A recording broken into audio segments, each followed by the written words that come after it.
Most people picture King Arthur's Britain as a magical medieval realm with knights in shining armour, grand stone castles, and damsels in flowing gowns. Nothing could be further from the truth. If you actually woke up in Arthurian Britain of the 5th and 6th centuries, you'd find yourself in a gritty post-Roman world of wooden halls, not stone castles. The knights would be hardened warriors in leather and mail, not romantic heroes in plate armour. And King Arthur himself? If he existed at all, he was likely a Romano-British warlord, desperately trying to hold together the fragments of civilization as Roman power collapsed. Welcome to the real Arthurian Britain, where survival was the true quest and the Holy Grail was simply making it through another day. Hey, quick thing before we start. If you actually listen to these regularly, hit like or subscribe. I always wonder where everyone's at, so comment your city and what time it is. Weird to think some of you are having breakfast in London while I'm recording this at night here in the States. Alright, let's head back to post-Roman Britain. Trust me, it's going to be quite a ride. But first, get comfortable. Seriously, adjust those pillows. Pull up that blanket, because where we're going, you're going to want to be cozy. So congratulations, you just woke up in Britain somewhere around the year 500 AD, and the first thing that hits you isn't the sights, it's the smells. Your nostrils fill with the sharp tang of wood smoke mixed with the earthier scents of damp thatch and unwashed bodies. The air feels heavy with moisture, chilling you to the bone despite the furs covering your body. You're lying on a straw-stuffed mattress on a wooden platform, not exactly your comfortable memory foam back home. The one-room dwelling is dim, lit only by the soft orange glow of a small fire pit in the centre. Smoke lazily drifts upward, most of it escaping through a hole in the roof, though plenty lingers to sting your eyes. Above you, the wooden rafters are blackened from years of smoke.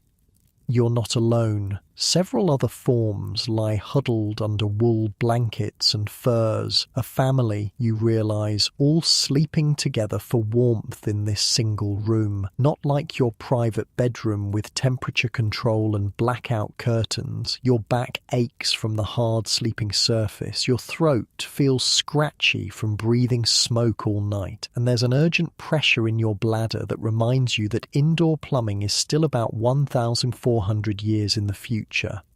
As the first hints of dawn filter through the gaps in the walls, you hear movement outside. People already up and about. No sleeping in during the dark ages. Every hour of daylight is precious when your survival depends on it. A woman stirs near the fire pit, stoking the embers and adding small sticks to bring the flames back to life. She's wearing what looks like a simple brown wool dress with a cloak pinned at her shoulder, her hair covered with a linen cloth. Her face is young but weathered, marked by a life of constant work and worry.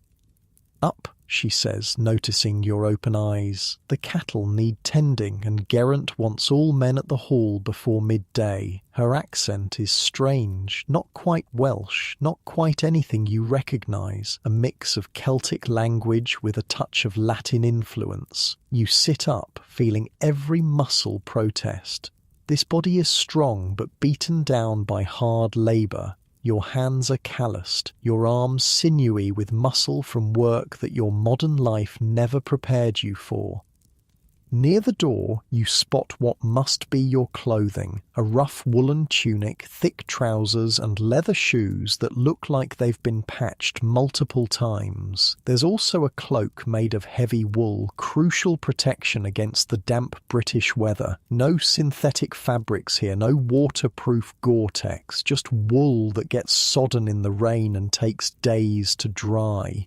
Is it the Saxons again? You hear yourself ask, the words coming automatically though you hadn't consciously formed them. The woman's face tightens. Geraint had word from the eastern settlements. 3 more farms raided last full moon. They're pushing farther west with each season. She crosses herself, a quick, almost furtive gesture. We should be safe here, behind the old Roman walls. But her voice trails off. You realize you're in a settlement built within or near the ruins of what was once a Roman fort or town. The empire withdrew its troops nearly a century ago, but the stone foundations of Roman civilization remain, repurposed, rebuilt upon, but a shadow of their former glory. Outside, the settlement is coming to life. The wooden houses, round or rectangular with thatched roofs, cluster together for protection. Some are built directly into the remains of Roman stone buildings, using the ancient walls as foundations. Smoke rises from fire pits, and people move purposefully about their morning tasks. Children chase chickens. A man leads a thin cow toward pasture. Women carry water from a central well, a task that will be repeated multiple times throughout the day. There's none of the leisure of modern mornings, no scrolling through phones, no coffee brewing automatically. Every calorie of food, every comfort must be worked for. You see a wooden palisade surrounding the settlement, not a grand castle wall, but a practical defence of sharpened logs. Beyond it lie fields where crops grow, and beyond that the dark line of forests. The man everyone calls Geraint is easy to spot. He stands a head taller than most, his bearing proud despite his simple clothing. Only details mark him as a leader: a cloak of slightly better quality, a silver pin rather than bone or wood, a knife with a decorated handle at his belt. He's speaking with two other men near a building larger than the rest, a wooden hall with carved posts at its entrance. This is not the romanticised court of King Arthur. There are no knights in shining armour, no round table, no stone castle with fluttering banners. This is the reality of post-Roman Britain, a struggling society trying to maintain order after the collapse of empire, facing threats from nature, raiders, and the slow loss of Roman knowledge and technology. You make your way to a small stream running through the settlement to wash the sleep from your face. The water is bracingly cold, but it helps clear your mind. Around you, people nod in greeting, calling you by a name you somehow know is yours in this place, Bedweer. As you splash the cold water on your face, an old man approaches. His beard is white, his back bent with age, but his eyes are sharp and knowing. The people call him Myrddin, and they both respect and fear him. He's what passes for a physician, a keeper of herbal knowledge, and some whisper he knows magic from the old ways, before the Christ God came to these shores. "You dreamed again," Myrddin says. "It's not a question. You did dream of strange metal carriages that move without horses, of buildings that touch the sky, of a world so different from this one that it seems impossible, but those dreams are fading now, replaced by the immediate needs of survival in this harsher world. The dreams will pass," Myrddin tells you. "They always do." He hands you a small leather pouch.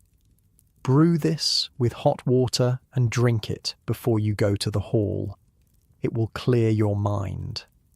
You take the pouch, knowing it contains herbs, maybe willow bark for headaches, maybe something else from Myrddin's extensive knowledge of plants. In this world without modern medicine, such knowledge is power. The settlement has a name, Camlan. It means crooked bank, referring to the bend in the river nearby. You've lived here for as long as you can remember in this life, though sometimes those other dreams make you question everything. Most of the people here are farmers, but many are also warriors when needed. The Romans taught Britain's organisation, and those lessons haven't been entirely forgotten. When Saxon raiders come, the farmers take up spears and shields, forming a shield wall under Geraint's command. Geraint himself was trained by a man who was trained by a man who served in the Roman cavalry. He's trying to maintain that military knowledge, that discipline, even as it fades with each generation. That's why he wants all men at the hall today. For training, for preparation, the Saxons are getting bolder. After washing, you return to the dwelling for a quick breakfast, a piece of coarse bread and some hard cheese, washed down with ale that's safer to drink than the water. The woman, your sister in this life, hands you a wooden bowl of porridge made from oats and barley. It's bland, but filling, sprinkled with a few precious dried berries. "Eat," she says. "Who knows when Geraint will let you break for food?" As you eat, you notice a small wooden cross hanging near the door, a sign of the new religion that has taken root in Britain, but beside it, nearly hidden, is a much older symbol carved into the doorpost, a protection sign from the old ways. Like many in this time, your family hedges their bets, honouring both the Christ God and the older deities. Your sister's husband enters, already sweating from morning work. He's a smith, one of the most valuable members of the community. The ability to work metal, to repair tools, to forge weapons makes him essential to survival. His forearms bear the scars of his trade, burns from flying sparks and molten metal. "Geraint is in a mood," he says, tearing off a piece of bread. "A messenger came before dawn from Glevum." The Latin name for Gloucester sounds strange in his British accent.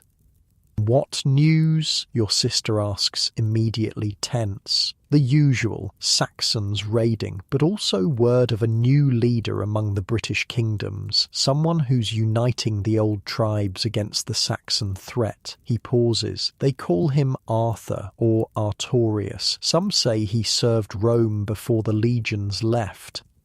The name sends a strange chill down your spine. Arthur, the once and future king, but this is no storybook figure, just a warlord trying to push back against the tide of invasion, trying to preserve something of Roman civilization in a world that's forgetting more with each passing year.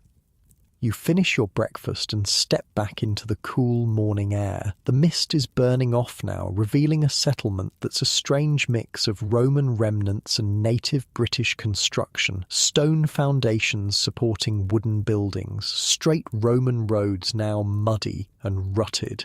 A crumbling bathhouse repurposed as a storehouse. It's time to head to the hall and hear what Geraint has to say. Perhaps news of this Arthur, perhaps just more preparation for the constant threat of raiders. Either way, survival in this world requires vigilance, community, and the willingness to fight when necessary. As you walk toward the hall, you realise that nothing about this place resembles the Camelot of legend. There are no tournaments, no ladies in waiting, no quests for magical items. The reality of Arthur's Britain, if this truly is the time of the historical figure behind the legend, is about the desperate fight to maintain civilization against external threats and internal collapse. The Round Table? At best, it might be a gathering of tribal leaders trying to set aside generations of feuding to face a common enemy. Excalibur? Perhaps just a well-crafted sword, valuable beyond measure in a time when good steel is rare. The Holy Grail? For these people, a good harvest and a winter without raids would be miracle enough. The wooden hall looms ahead, smoke rising from its central hearth. Men are gathering, some clearly farmers by their rough hands and practical clothing, others with the bearing of warriors, former Roman auxiliaries or their sons and grandsons, trying to maintain military traditions in a world where Roman discipline is becoming a distant memory. Inside the hall, the air is thick with smoke and the smell of unwashed bodies. Wooden benches line the walls, and at the far end is a slightly raised platform where Geraint will speak. Shields and spears hang on the walls, practical weapons, not ornamental. This is where the community makes decisions, where disputes are settled, where preparation for war is discussed. You find a place on one of the benches, nodding to men you've known your entire life in this world. There's a tension in the air, an anticipation. News from the outside world is rare and precious, and news of someone successfully standing against the Saxon advance? That would be hope. Something in short supply these days. As the hall fills with men, the smoke from the central fire makes your eyes water. There are no chimneys, just a hole in the roof that doesn't quite do its job. The wooden beams above are black with years of soot. Carvings adorn some of the posts, symbols of protection, images of boars and eagles, some Christian crosses mixed with older pagan designs.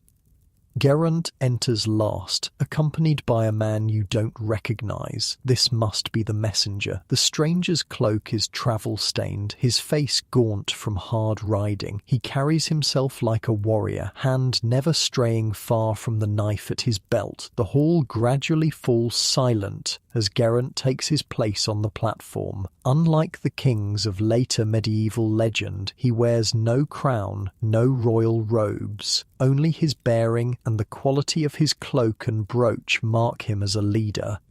"Men of Camlan," he begins, his voice carrying to the corners of the smoky hall. "Our guest brings word from the east. The Saxons have taken another settlement near Corinium." The Latin name for Cirencester doesn't sound natural on his tongue, a reminder that Roman civilization is fading from memory with each generation. A murmur passes through the crowd. Corinium is not far enough away for comfort. But he also brings word of hope. Geraint continues. "A leader has emerged among the kingdom of Dumnonia, a man trained in Roman ways who remembers the discipline of the legions. He has won 3 battles against the Saxon advance and now calls for all British kingdoms to unite against the common threat." The messenger steps forward. "His name is Artorius," he says, his accent marking him as from farther south. "Though our people call him Arthur, he sends word to all settlements still loyal to the ways of Britain and Rome. The Saxons can be defeated, but only if we stand together." Another murmur, this time with an edge of hope. In a world of constant threats and gradual decline, the idea of successfully pushing back against the Saxon advance seems almost miraculous. He calls for men. The messenger continues, "Warriors, if you have them, but also smiths, carpenters, those who can support an army." He establishes his court at Cadbury Hill, fortifying the old hill fort there. So this is how legends begin, you think, not with magical swords or holy quests, but with the practical needs of warfare and survival. A hill fort becomes Camelot. A war leader becomes a king. Loyal warriors become knights of the Round Table. As the messenger continues detailing the victories of this Arthur, you can feel the mood in the hall shifting. For so long, your people have been on the defensive, watching Roman civilization crumble around them, feeling the pressure of Saxon expansion from the east. The idea that someone is successfully fighting back kindles something that's been missing: hope. But you also notice the skeptics, older men who have heard promises before, who have seen would-be leaders rise and fall, who understand that uniting the notoriously fractious British kingdoms with their long-standing feuds and rivalries would be nearly impossible. "What proof do we have of these victories?" one man calls out. "Words are wind."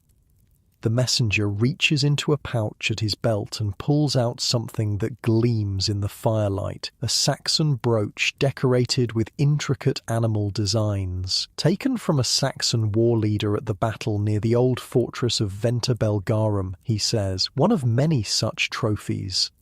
He passes the brooch to Geraint, who examines it closely before passing it around the hall. When it reaches you, you feel the solid weight of silver, see the craftsmanship that went into its making. This is no trivial ornament, but a symbol of status among the Saxon invaders. Arthur asks not for fealty, the messenger continues, but for alliance. Each kingdom remains under its own leader, but all agree to come together against the Saxon threat, to share information, to support each other's defences, to unite when large forces threaten. This doesn't match the legends you vaguely remember from those other dreams of knights swearing allegiance to a high king, but it makes sense for this world, where local identity is strong and central authority has been absent since the Romans left. And what does this Arthur offer in return? Another man asks. Protection, training in Roman military tactics, a share in plunder taken from Saxon settlements. The messenger pauses. And survival. Alone, each British kingdom will eventually fall. Together, we have a chance. As the discussion continues, you find yourself watching the faces around you. These are men who have known nothing but the slow decline of civilization in their lifetimes, who have watched Roman roads crumble, Roman buildings fall into disrepair, Roman knowledge fade, who have seen Saxon settlements push gradually westward year by year. For them, there is no glorious Arthurian age ahead, only the daily struggle to maintain what remains of civilization, to preserve what knowledge they can, to survive in a world where the light of Rome has dimmed and a new order has yet to fully emerge.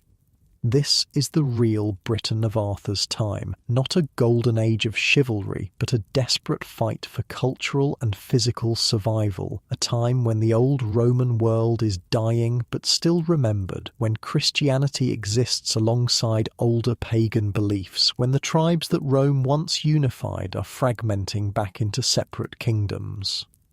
And yet, in this harsh reality, you can see the seeds of the later legends. A leader who inspires hope, warriors loyal to a cause greater than themselves, the struggle against a seemingly unstoppable enemy, the desire to preserve civilization against the forces of chaos.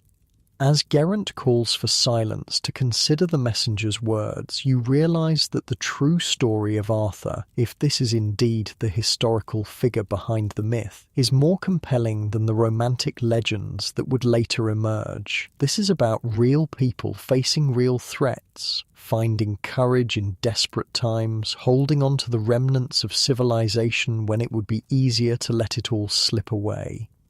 The hall has grown warmer as more bodies fill the space. Sweat mingles with the smell of smoke and unwashed wool. These are not the pristine knights of later legend, but hard-working men who know that survival requires both the sword and the plough, both courage in battle and the daily discipline of agriculture.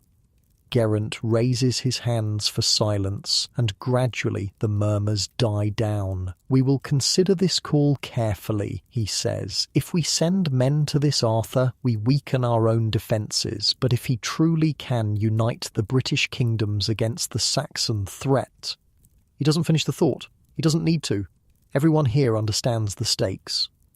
"Tonight we will feast," Geraint announces, "to honour our messenger and to discuss this matter fully. Let all who have thoughts on this bring them forward then." As men begin to file out of the smoky hall back to their daily tasks, you remain seated, turning over the messenger's words in your mind.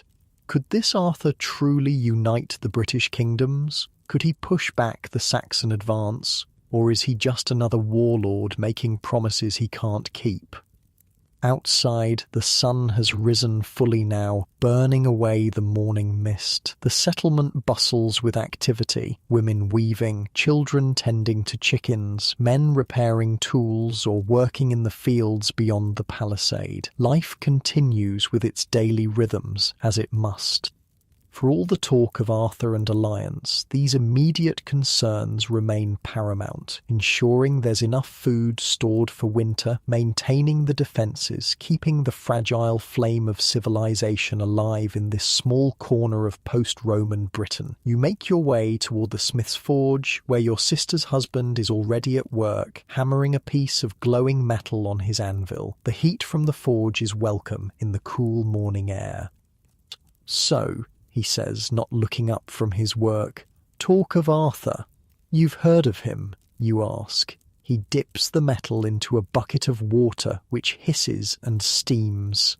Rumours, a war leader from the west. Some say he was trained by the last of the Roman commanders. Others say he's of royal British blood. he shrugs. What matters is whether he can actually unite our quarrelsome kingdoms. You nod, understanding his skepticism. Since the Romans withdrew their legions, Britain has fragmented back into its old tribal divisions. The discipline and unity that Rome imposed is fading with each generation. If he's truly winning battles against the Saxons, you say, that alone makes him worthy of consideration. The smith grunts, neither agreeing nor disagreeing. He pulls the metal from the water, part of a plough that broke during yesterday's work in the fields. In this world, every tool is precious, every piece of metal worth salvaging and repairing.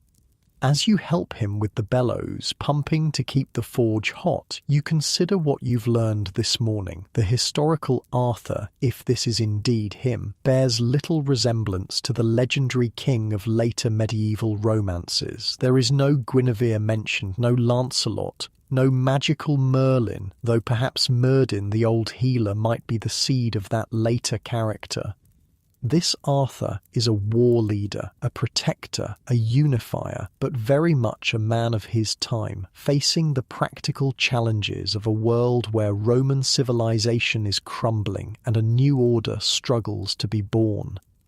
The bellows wheeze as you pump them, sending a shower of sparks into the air. The smith's hammer rings against the anvil, a rhythm as old as civilization itself. Beyond the forge, you can see children playing a game with stones, women carrying water from the well, men checking the palisade for weak spots that need repair. This is the real Arthurian Britain, not a fantastical Camelot, but a community of people working together to survive in challenging times, preserving what knowledge they can, adapting to a world where the old certainties have vanished and new threats loom on the horizon.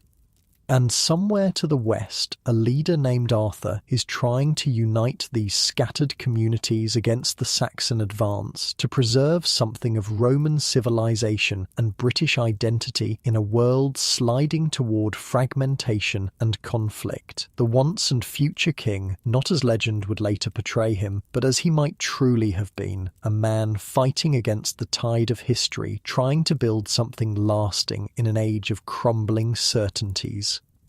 The smith hands you a wooden bucket. Make yourself useful. The forge needs water. You take the bucket to the small stream that runs through the settlement. Other people are already there. Women washing clothing by beating it with smooth stones. Children filling water jugs. A man gutting fish caught earlier that morning. The stream is a central feature of life here, providing water for drinking, upstream, washing, midstream, and carrying away waste, downstream. As you fill the bucket, you notice how everyone moves with purpose. There's no idle scrolling, no just one more episode before starting the day. In post-Roman Britain, laziness isn't just frowned upon, it's potentially fatal. Every day requires work to ensure survival. The water sloshes in your bucket as you walk back to the forge. Your arms already ache and the day has barely begun. Modern gyms would be a joke to these people. Their entire existence is physical labour. Thanks, the smith grunts, taking the water. He doesn't waste words. In this world, even conversation is economical. His forge is a simple structure, a stone hearth with bellows to heat the fire hot enough to work metal. The tools hanging on the walls are precious beyond measure. Without the complex trade networks of Rome, each metal implement must be maintained, repaired, reused. Nothing is disposable. Geraint wants spear points, he tells you. 10 by week's end. That confirms your suspicions. Geraint is seriously considering sending men to join Arthur's forces. Each spear requires precious iron, each point representing hours of skilled labour. Will we have enough iron, you ask? The smith's face darkens. We'll melt down some old Roman fittings from the abandoned villa. The roof braces should yield enough. He shakes his head, tearing apart what the Romans built to arm ourselves. There's a sad poetry to it. This is how your world works now, scavenging the remains of a fallen empire to defend against new threats. The great engineering projects of Rome, once the wonder of the known world, now serve as convenient quarries for building materials and sources of metal. You leave the smith to his work and head toward the fields outside the settlement's wooden palisade. It's time for your own daily labour, helping with the spring planting. The settlement's survival through the next winter depends on what goes into the ground today. Outside the palisade, the land has been cleared of trees over generations, creating fields for crops. Men and women work side by side, using wooden ploughs pulled by oxen. The plough design is ancient, a wooden blade that scratches the surface of the soil rather than turning it over deeply. It's inefficient by modern standards, but it's what they have. "Bedwear," a man waves you over. "We need another hand with the seeders." You join a group walking slowly across a field already ploughed. Each person carries a bag of precious seed grain, barley mostly, with some wheat and oats. You reach into your bag and begin the careful work of broadcasting seed, trying to spread it evenly while not wasting a single kernel. This isn't the wheat modern farmers would recognise. This is spelt, an ancient variety with lower yields but greater hardiness. Some fields show the beginnings of emmer wheat, another ancient grain that modern agriculture has largely abandoned. The bread made from these grains will be coarser and heavier than modern loaves, but it will sustain life. As you work, you listen to the conversations around you. This is how news travels in a world without mass media, person to person, field to field, settlement to settlement. "My cousin at Corinium says the Saxons are settling, not just raiding," one man says. "Building houses, bringing families? That's worse than raiding," another replies. "Raiders leave, settlers stay. They farm differently than us," a third adds. "Strip fields, they call them. Long, narrow plots." Their ploughs cut deeper, I've heard, turn the soil completely. These seemingly mundane agricultural details carry heavy significance. The Saxons aren't just attacking and leaving, they're changing the very landscape, imposing new patterns of farming and land ownership. The British way of life is being overwritten, field by field, settlement by settlement. A woman carrying water to the workers pauses near your group. "Geraint's wife says he's going to send 20 men to this Arthur," she says. "News travels fast in small communities." 20? Someone exclaims. "That's a quarter of our fighting strength." "If Arthur can push the Saxons back, it's worth it," another counters. "Better to fight them in their settlements than wait for them to come to ours. And if he fails, if our men die for nothing..." There's no easy answer to that question. Every decision in this world carries weight, consequences that could mean life or death for the community.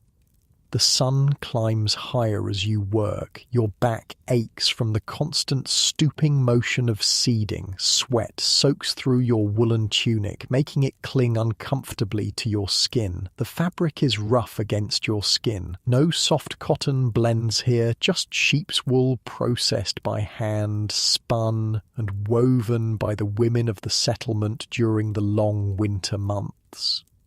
Your clothing is practical, designed for work and wear. The tunic reaches to your knees, belted at the waist with a strip of leather. Your trousers are loose-fitting, tied at the ankles to keep out debris. The shoes on your feet are simple leather affairs, the soles already wearing thin in places. In the winter, you wrap your legs in wool strips for added warmth. In summer, you sometimes go barefoot to save the precious shoes.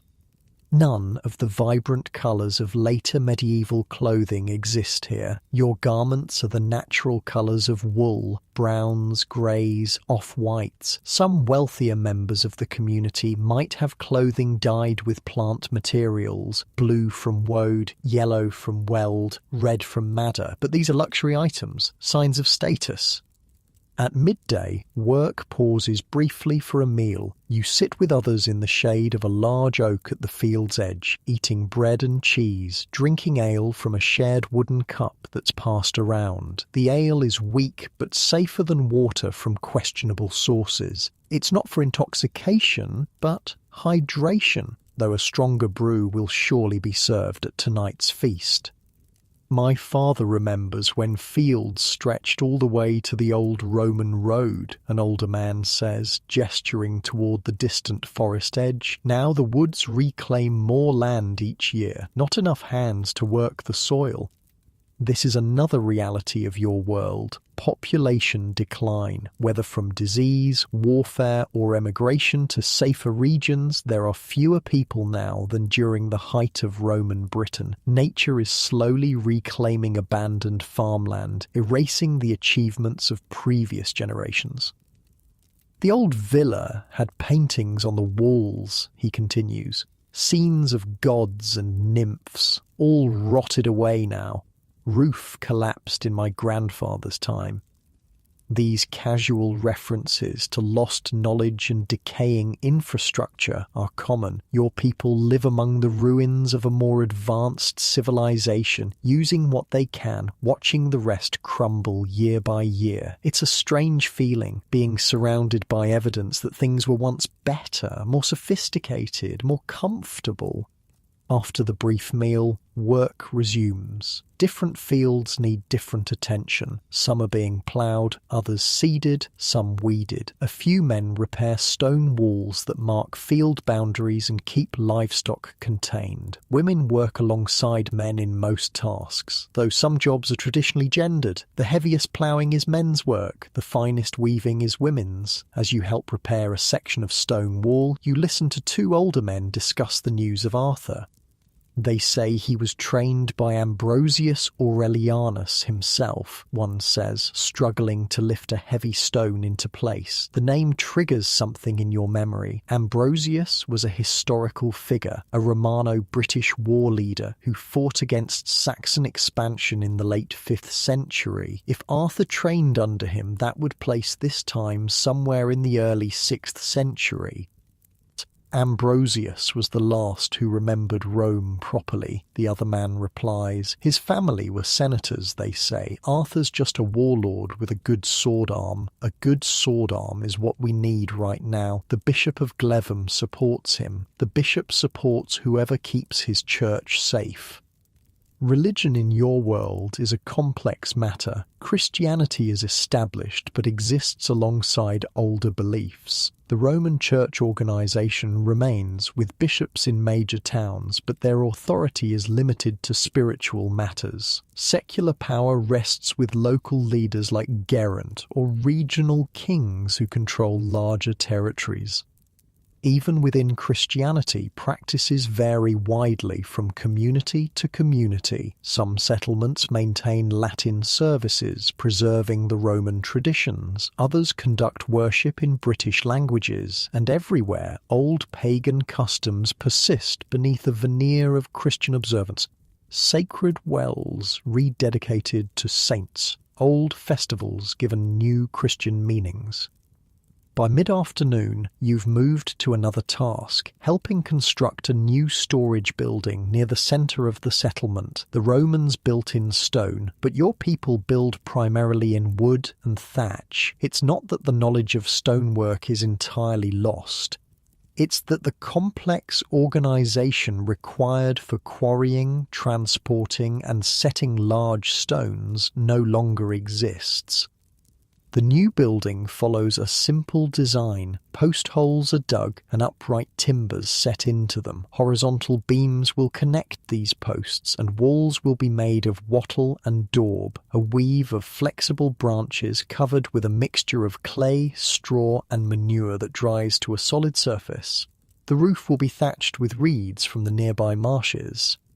As you help dig the post holes, a rider approaches the settlement, not the messenger from this morning, but someone from a nearby community. He speaks briefly with the guards at the palisade gate, then is escorted directly to Geraint's hall. Word spreads quickly. Saxon raiders have struck a settlement 2 days' ride to the east, burning crops and stealing livestock. They were driven off, but 3 defenders were killed and several buildings destroyed. Getting bolder, mutters the man working beside you. Used to be they stayed close to their own settlements. Now they range farther with each season. These constant, low-level threats are part of life in Arthur's Britain. Not major invasions with armies, but small-scale violence that gradually wears down resistance, forces abandonment of outlying farms, and pushes the frontier of Saxon influence westward year by year. By late afternoon, the post holes are dug and the main timbers for the new building are in place. It's satisfying work, creating something that will benefit the whole community. The storage building will hold grain from the autumn harvest, keeping it safe from weather and vermin through the winter.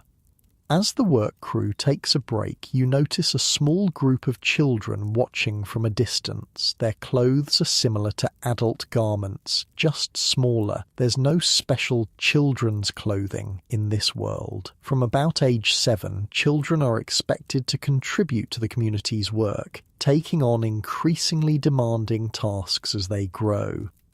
One boy, about 10 years old, is showing the others something, a small carved wooden sword. He adopts a fighting stance, mimicking the movements he's seen the warriors practice. "My father says Arthur has a magic sword," he announces importantly, "pulled from a stone where the old gods placed it." Another boy scoffs. "My grandfather says that's just a story. His sword was forged by the best smith in Dumnonia, that's all." Is not. It's magical. Kills Saxons with one blow. Even now, the legend is forming, reality transforming into myth. The historical Arthur, if the war leader you've heard about today is indeed the basis for the later legends, is already being wrapped in supernatural elements, his accomplishments magnified by eager retellings. You smile at the children's argument. Human nature doesn't change. Even in this harsh world, children play, imagine, argue about heroes. Their games are different from the video games and sports of your dream world, but the impulse is the same. As the afternoon wanes, you're called to help with another task, butchering a pig that's been slaughtered for the evening's feast. Nothing is wasted. The blood is collected for pudding, the intestines cleaned for sausage casings, the bones saved for broth and tools. Even the bladder will be dried and used as a container. This is another aspect of life in Arthur's Britain, the intimate connection with the sources of your food. There's no sanitized packaging, no disconnection between the animal and the meal. Everyone understands where food comes from because they're directly involved in its production. The pig represents significant wealth. Most protein in your diet comes from dairy, milk, cheese and whey from the settlement's precious cattle and goats. Meat is reserved for special occasions, like tonight's feast, to honour the messenger and discuss Arthur's call for alliance. As the pig is prepared, you can see other feast preparations underway. Women are baking extra bread in clay ovens. Children gather wild greens and early spring onions to supplement the meal. A barrel of stronger ale is brought from storage. This is the good stuff, brewed with honey for special occasions, not the weak everyday drink. The smell of roasting pork begins to fill the settlement as the afternoon light turns golden. Your stomach growls in anticipation. After a day of hard physical labour, your body craves the fat and protein from the meat, the carbohydrates from bread and ale. Before the feast, there's time to return to your dwelling and clean up. Your sister has heated water, not enough for a full bath, that would be an unimaginable luxury, but enough to wash your face, hands and feet. Clean straw has been spread on the floor and fresh rushes mixed with dried herbs to give a pleasant scent to the small space. Geraint's made his decision, your sister tells you as you wash. 20 men to join Arthur's forces. The names will be announced at the feast. Will I be among them? You ask, surprising yourself with the question. She looks at you with concern. You've been having those dreams again, haven't you? The ones that make you speak strangely? You nod, not sure how to explain. Myrddin says they're messages from the old gods, she continues, that you're meant for something important. She crosses herself quickly, then adds, or perhaps it's Christ showing you visions. Either way, Geraint listens when Myrddin speaks of you. This adds a new dimension to your understanding of your place in this world. You're not just an ordinary member of the community, but someone marked as different, perhaps special. The dreams of another world, your real world, are interpreted here as divine or magical messages. Your sister helps you change into slightly better clothing for the feast, a tunic with simple embroidery at the neck and cuffs, a cloak of finer wool. Status in this society isn't displayed through flashy jewellery or extravagant clothing, but through subtle indicators of quality. Tighter weaving, small decorative touches, slightly richer natural dyes. As you prepare, your sister's husband returns from the forge, his face streaked with soot, his arms bearing fresh minor burns from flying sparks. The smith's work is dangerous but essential. Geraint came to check on the spear points, he says, washing his hands and face. He's serious about this alliance with Arthur. Do you think it's the right choice? Your sister asks, helping him clean a particularly bad smudge from his neck. He considers the question carefully. If this Arthur truly has Roman training, truly understands how to use disciplined forces against the Saxon bands, then yes, we can't defeat them settlement by settlement. We need unity. Unity is a rare commodity in post-Roman Britain. The departure of Roman authority didn't create a vacuum. It revealed the old tribal divisions that had always existed beneath the surface of Roman administration. Getting British kingdoms to work together is like herding cats, each fiercely independent, each suspicious of the other's motives. They say Arthur is of royal blood, your sister offers, from the line of Constantine himself. The smith snorts. Everyone claims descent from Constantine these days. What matters is whether his tactics work, not his ancestry. This pragmatism is typical of your world. Grand claims of heritage are less important than practical results. Can you grow crops? Can you forge weapons? Can you defend against raiders? These skills determine your worth to the community. Clean and dressed in your best clothing, which would still look shabby by later medieval standards, let alone modern ones, you head toward the central hall where the feast will take place. The same building that hosted the morning meeting has been transformed. Long tables have been set up, benches arranged along them. The central hearth blazes, smoke rising to the hole in the roof. Torches and rushlights provide additional illumination as the evening approaches. The hall fills gradually as people finish their day's work and make their way to the feast. There's a buzz of conversation, a sense of anticipation. Such gatherings serve multiple purposes. They're not just for food and announcements, but for strengthening community bonds, for gossip and matchmaking, for settling minor disputes informally. You find a place on one of the benches, nodding to those around you. The high table at the end of the hall is reserved for Geraint, his family, and honoured guests, including the messenger from Arthur. As the last daylight fades outside, Geraint enters the hall. The crowd quiets as he takes his place at the high table. The messenger sits to his right, looking less travel-worn after a day's rest. Myrddin, the old healer who spoke to you this morning, sits to Geraint's left, a position of honour that speaks to his importance in the community. Servants, really just younger members of the community assigned to the task, begin bringing food to the tables: wooden trenchers of roast pork, baskets of bread, bowls of spring greens dressed with vinegar. The smell is mouth-watering after a day of hard labour. Geraint stands, raising his hands for silence. "Before we feast," he announces, "let us thank God for this food, for our community, and for the message of hope brought to us today."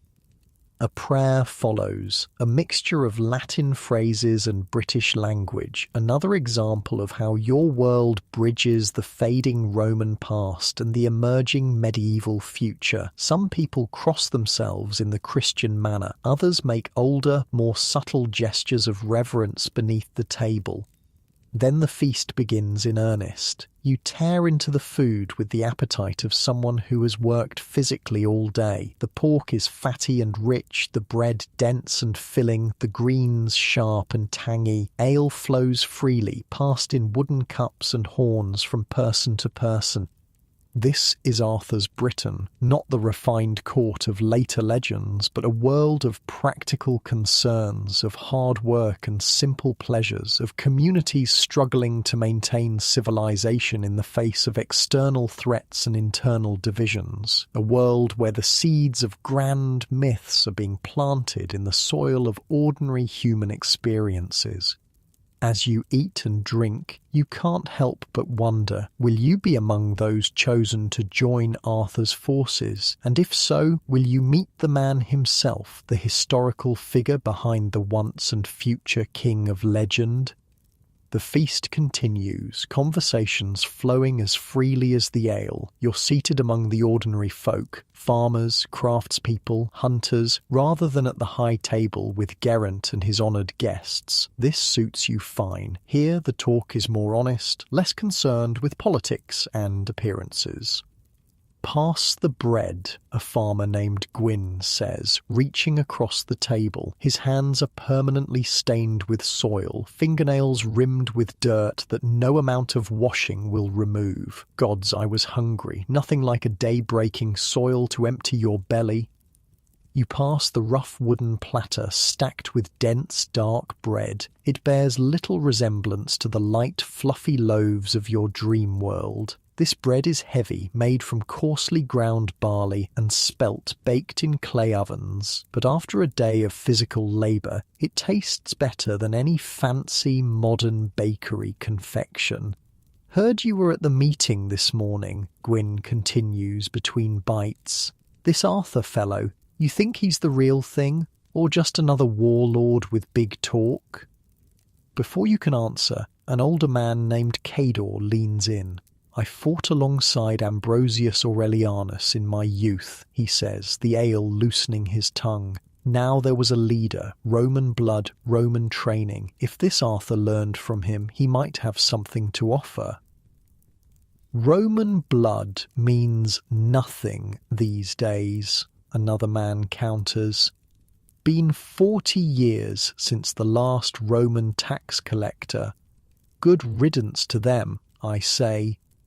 This sentiment, ambivalence toward Rome, is common. On one hand, people recognise that life was more orderly, more prosperous under Roman rule. On the other, they resent the taxes, the conscription, the foreign control. It's a complicated relationship with the past that colours everything in your world.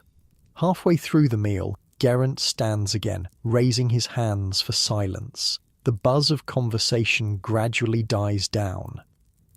"Friends," he begins, "we have heard the call from Arthur of Dumnonia. He seeks allies against the Saxon advance." He pauses, looking around the hall. "I have decided to answer that call." A murmur passes through the crowd, some approving, some concerned. 20 men will join Arthur's forces," Geraint continues. "They will carry our weapons, our hopes, and our commitment to the British cause." He begins to read names from a small piece of precious parchment. Each name brings a reaction, proud nods from some, worried glances from others. These 20 men will be leaving their families, their fields, their daily lives to fight for a leader many have only just heard of. Your name is among them.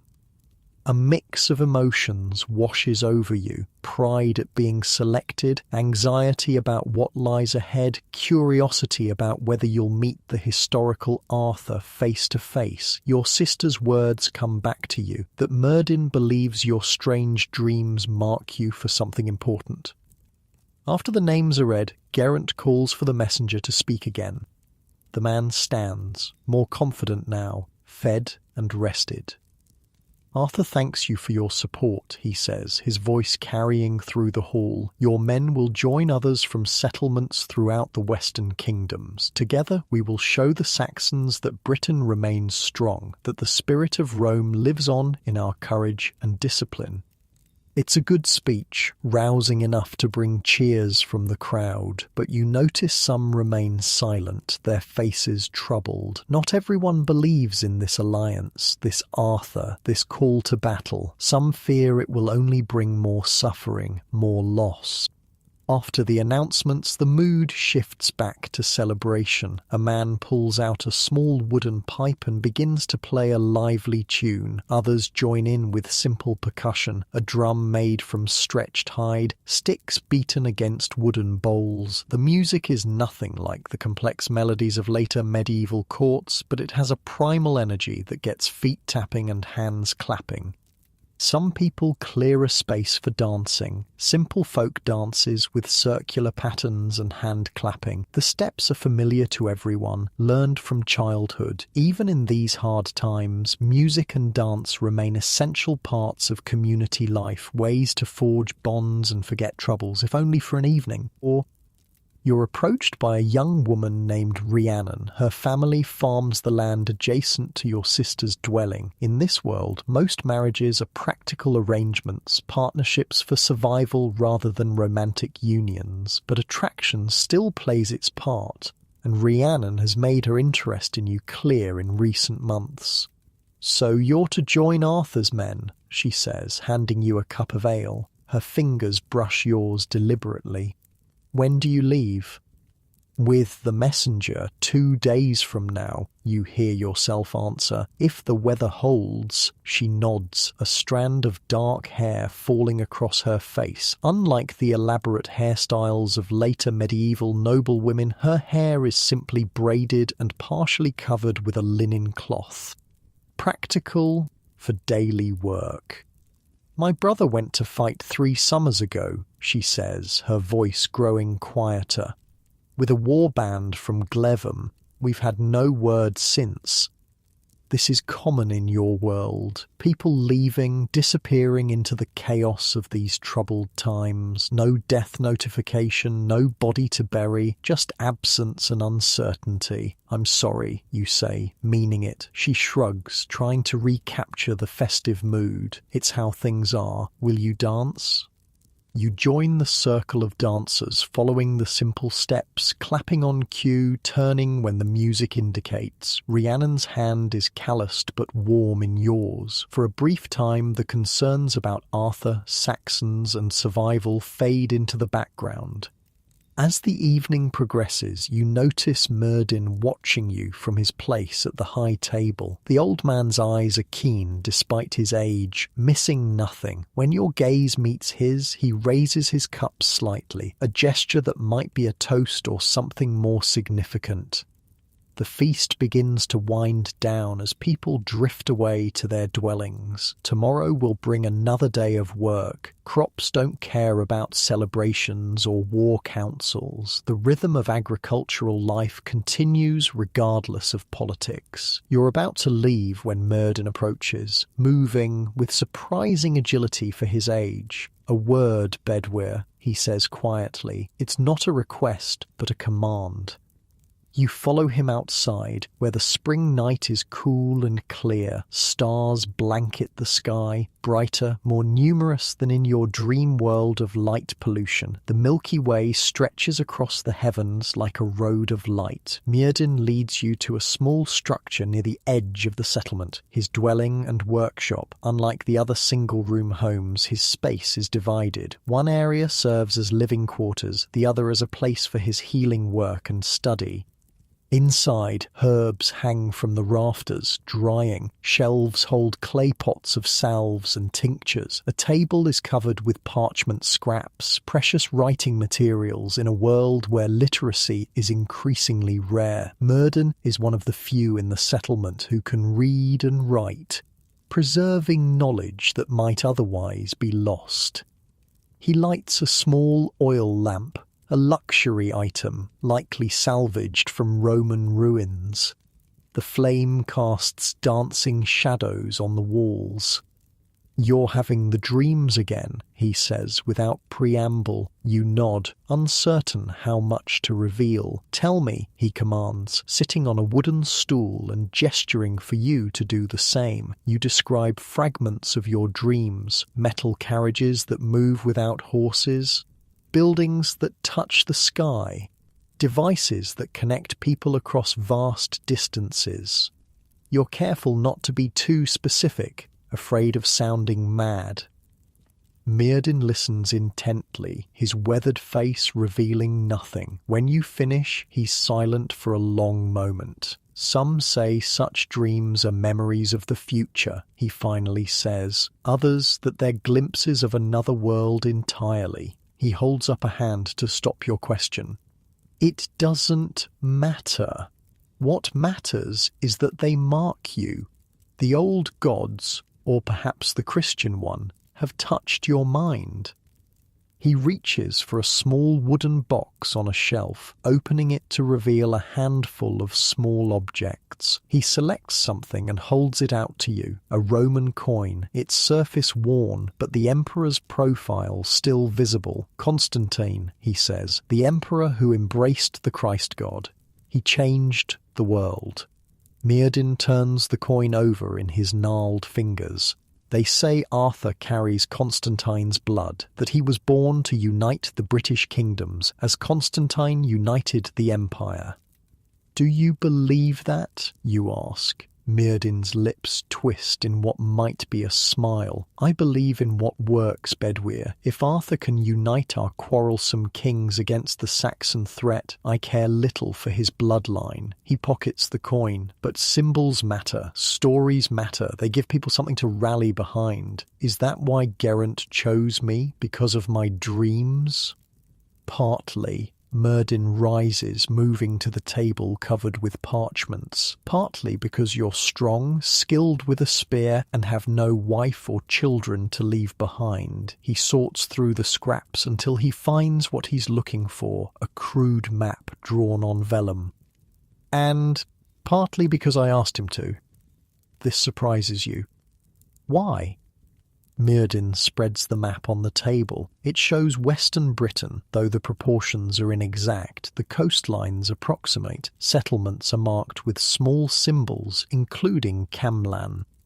"Because something is happening, Bedwyr. Something beyond Saxon raids and British alliances." His finger traces a pattern across the map. "Reports come to me from other healers, other wise ones, strange occurrences, lights in the sky, children born with the ability to see what others cannot.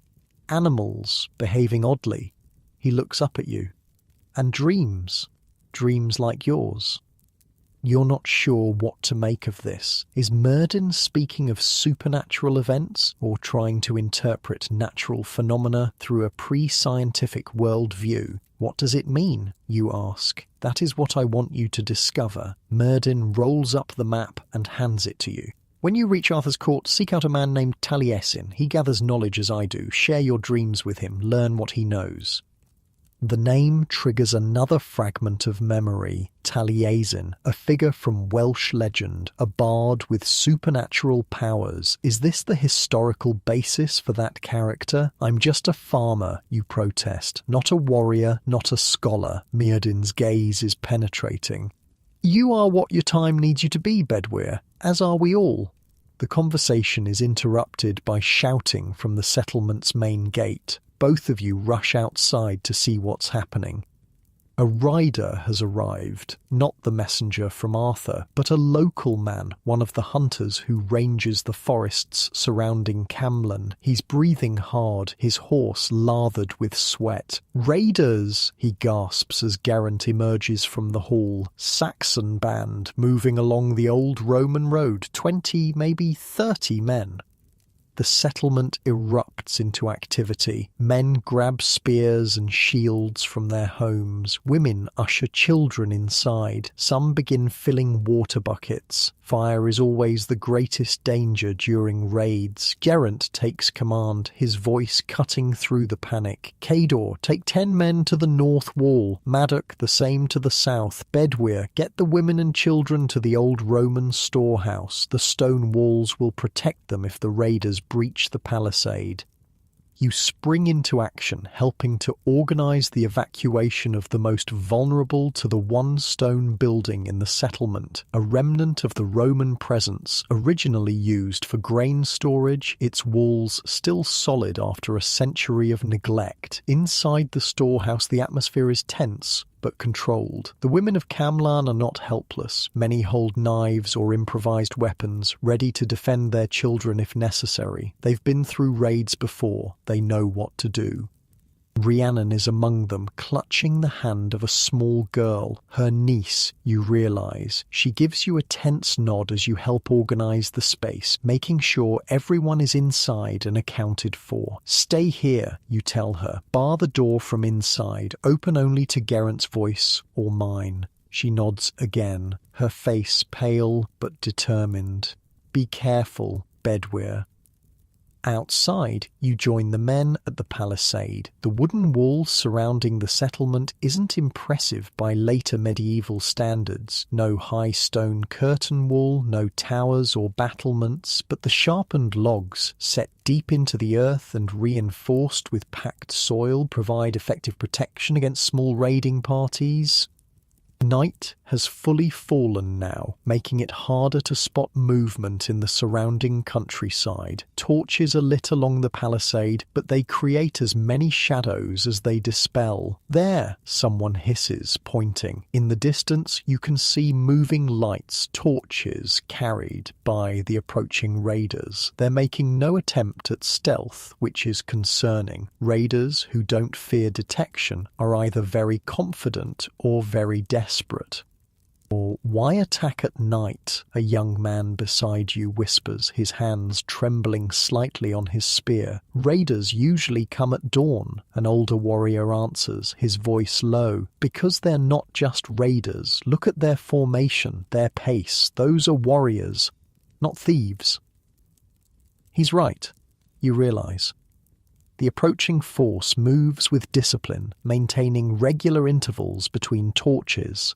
This isn't a random band looking for easy plunder, but an organised unit with military training. Saxons learning Roman tactics, someone mutters. God help us.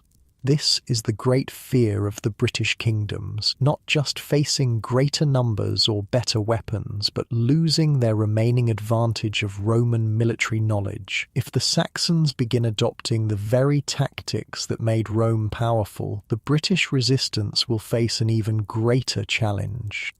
Geraint moves along the palisade, checking defences, offering quiet words of encouragement. He wears a mail shirt, a precious heirloom, likely passed down through generations. At his side hangs a sword of good steel, another rare treasure in this world where quality metalwork is increasingly scarce.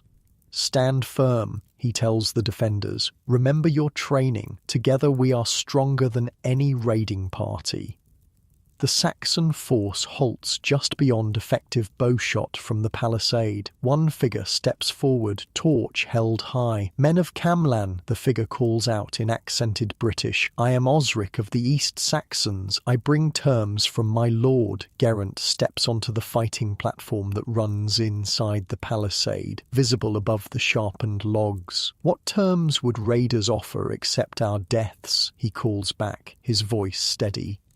"Not raiders," Osric replies. "Settlers. These lands will be Saxon by summer's end, but my lord is merciful. Acknowledge his rule, pay tribute, and you may remain." A murmur passes through the defenders. The audacity of the demand is shocking. Not just a raid for supplies, but a declaration of conquest. "These lands have been British since before Rome," Geraint answers. "They will remain so long after your bones are dust." Osric's laugh carries across the distance. Bold words. "We'll see if your Arthur saves you when we return in force." He steps back, rejoining his men. "Consider our offer. We'll be back at the next full moon. Be ready with your answer or your weapons." The Saxon band retreats, their torches receding into the darkness. They made no attempt to attack. This was a message, a psychological tactic meant to instill fear and doubt.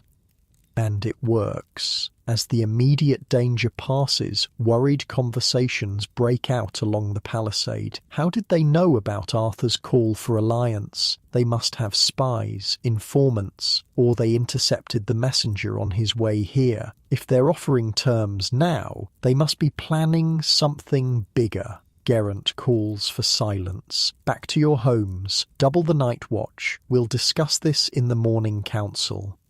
As the defenders disperse, Myrddin approaches Geraint, his face grave in the torchlight. "This changes things," he says quietly. "Though you're close enough to hear, the Saxons are coordinating their efforts, responding to Arthur's alliance with one of their own." Geraint nods grimly. "All the more reason to accept Arthur's call." He turns to you. "Bedwyr, you'll leave at first light with the other chosen men. The messenger knows the safest routes west. Tell Arthur what happened here tonight." You nod, understanding the gravity of the situation. This wasn't just a random raid, but the first move in a larger strategy. The struggle for Britain is intensifying, moving from isolated skirmishes to something approaching organised warfare. As you help bar the settlement gates for the night, you can't help but reflect on how different this is from the Arthurian legends of later centuries. No shining knights, no chivalric codes, no ornate castles, just communities of people fighting for survival, leaders trying to preserve what remains of civilization, and the first stirrings of what might become a unified resistance. The historical Arthur, if the war leader you'll soon meet is indeed the basis for the legends, emerged not in a golden age, but in one of Britain's darkest hours, when the last vestiges of Roman order were fading and a new world was painfully being born. You return to the storehouse to let the women and children know the danger has passed. As they file out, returning to their homes, Rhiannon catches your arm. "Is it true?" she asks. "You're leaving tomorrow?" "Yes," you confirm. "Geraint wants us to reach Arthur as quickly as possible." She looks like she wants to say more, but simply nods. "May your God protect you," she says finally, "whichever one you favour. It's a common blessing in this world of religious transition, acknowledging the mixture of Christian and pagan beliefs that characterises the era." Later, as you prepare for sleep in your sister's dwelling, gathering what few possessions you'll take on the journey, she watches with worried eyes. "Myrddin says you'll return," she offers, folding a spare tunic for your travel pack. "He's seen it in the smoke." You're not sure whether to find this comforting or concerning. Myrddin straddles the line between Christian healer and pagan seer, using whatever methods work to serve the community. His seeing in the smoke might be genuine second sight, clever observation of patterns, or simply words of comfort for a worried sister. I'll return, you promise, hoping it's true. Outside, the night is quiet again, but there's a new tension in the air. The Saxon message has changed something fundamental. This is no longer just about isolated raids, but about the future of Britain itself, whether it will remain culturally British or become a Saxon land. Somewhere to the west, a war leader named Arthur is trying to rally the fragmented British kingdoms against this threat. Tomorrow, you'll begin the journey to join him, to see for yourself whether he's the figure of later legend or simply another warlord making grand claims in desperate times. As you settle onto your sleeping platform, body aching from the day's labour and the evening's alarm, you wonder about the real Arthur. Did he have a sword called Excalibur? Was there a Guinevere, a Lancelot, a Merlin? Or were these characters added centuries later, romantic embellishments to a much harsher historical reality? Sleep comes quickly, as it tends to, after days of physical exertion, but your dreams are troubled, mixing images from your other life with scenes of battle, of Saxons approaching Camlan's walls, of a man in Roman-style armour rallying British warriors against the invaders. When you wake before dawn, these dreams are already fading, replaced by the immediate concerns of the journey ahead. 20 men from Camlan will be travelling west to join Arthur's forces, leaving behind their families, their fields, their daily lives to become part of something larger than their small settlement. This is how armies formed in post-Roman Britain, not through formal conscription or professional military service, but through networks of obligation, alliance, and necessity. Men who normally spent their days farming or crafting becoming warriors when the situation demanded it. As you gather your few possessions, a spare tunic, a small knife, a wooden cup, you wonder whether you'll be part of history, whether the journey you're beginning will someday be transformed into legend, your actual experiences unrecognizable beneath layers of romantic embellishment. Outside, the eastern sky is just beginning to lighten. Birds are starting their morning chorus. The settlement is quiet, most still sleeping after the alarm of the previous night. But at the main gate, men are already gathering, the 20 chosen to join Arthur's forces, the messenger who will guide you west, and Geraint, who will see you off. It's time to leave the relative safety of Camlan and venture into the wider world of post-Roman Britain, a world of danger and opportunity, of crumbling Roman ruins and emerging British kingdoms, of Saxon expansion and British resistance. A world where history is becoming legend before your eyes. Dawn creeps over the eastern horizon as your group assembles at Camlan's gate. The 20 chosen men stand awkwardly with their small bundles of possessions and weapons. Most have never travelled more than a day's journey from the settlement. Remember, you represent Camlan, Geraint tells you, his breath visible in the cool morning air. Show Arthur that our people maintain Roman discipline. Roman discipline is more aspiration than reality these days, but nobody contradicts him. Myrddin approaches you as the others say their goodbyes. He presses something into your hand, a small leather pouch. For fever and wounds, he says quietly. The journey west isn't safe. You pocket the medicine, noting how light it is. Herbs are precious resources, gathered with knowledge passed down through generations. This represents a significant gift. And bedwear, Myrddin adds, his voice dropping further. When you meet Arthur, watch, listen. The stories men tell about themselves reveal much. Before you can ask what he means, the messenger from Arthur signals it's time to leave. With minimal ceremony, your group files through the gate, and onto the muddy track beyond. A few family members watch from the palisade, but most are already at their daily tasks. Life continues regardless of politics and alliances. The journey begins in silence, each man lost in his thoughts. Your path follows old Roman roads where possible, once magnificent highways of stone and gravel, now deteriorating from neglect. Trees grow through cracks in the paving stones. Sections have been pillaged for building material. Still, they remain the best routes through the British landscape. By midday, you've settled into a steady rhythm of walking. The messenger, Drosten he's called, sets a pace that covers ground efficiently without exhausting the group. He's clearly made this journey many times. How long to Arthur's stronghold? Someone asks during a brief rest. 4 days if the weather holds, Drosten replies. Longer if the rivers are high from spring rains.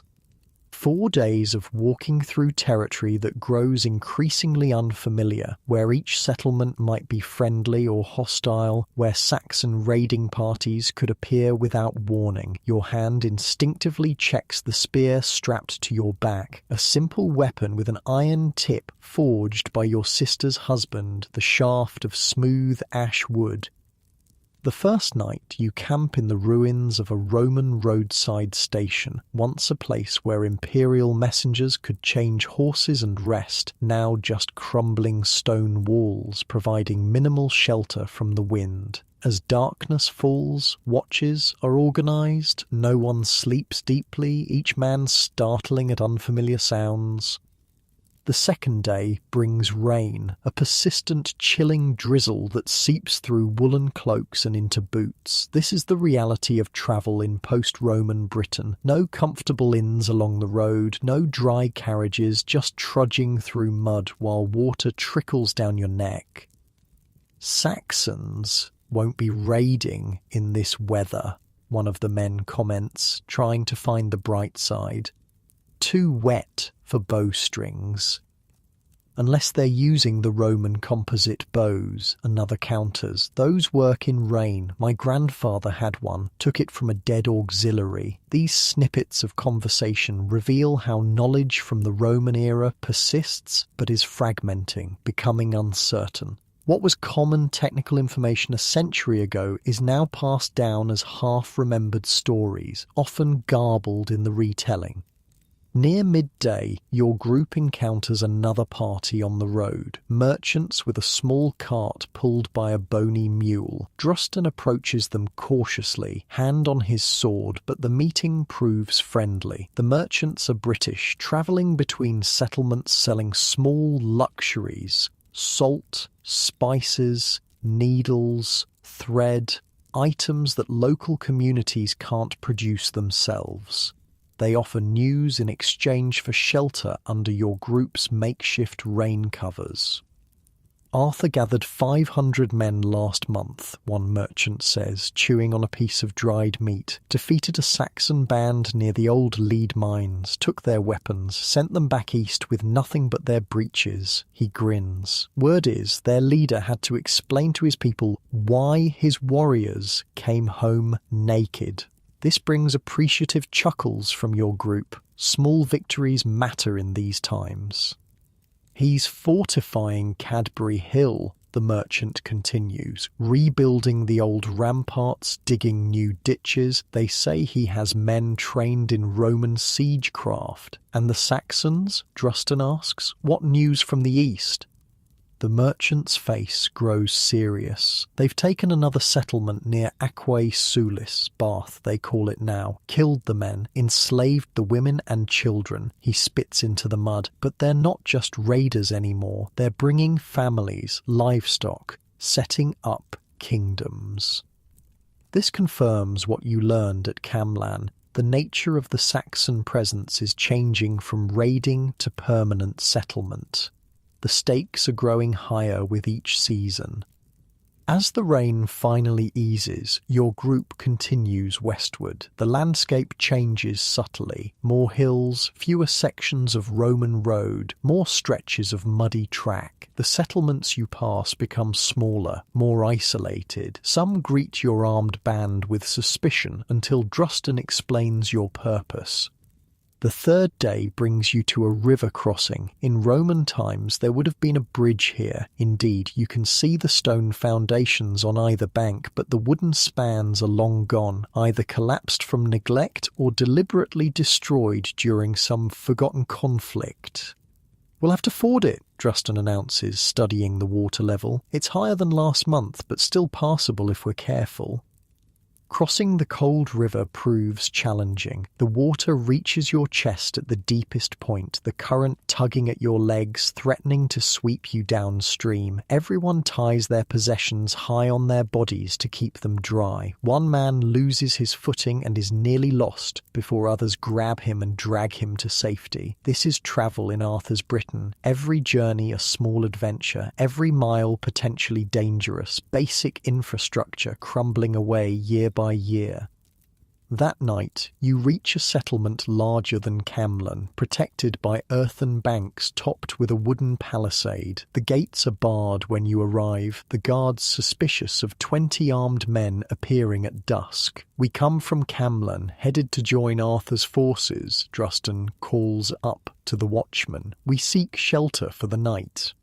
After some discussion, you're allowed inside. The settlement, Trefinwi they call it, is built partly within the ruins of an old Roman fort. Stone buildings stand alongside wooden structures, the old and new intermingled in the typical fashion of post-Roman Britain.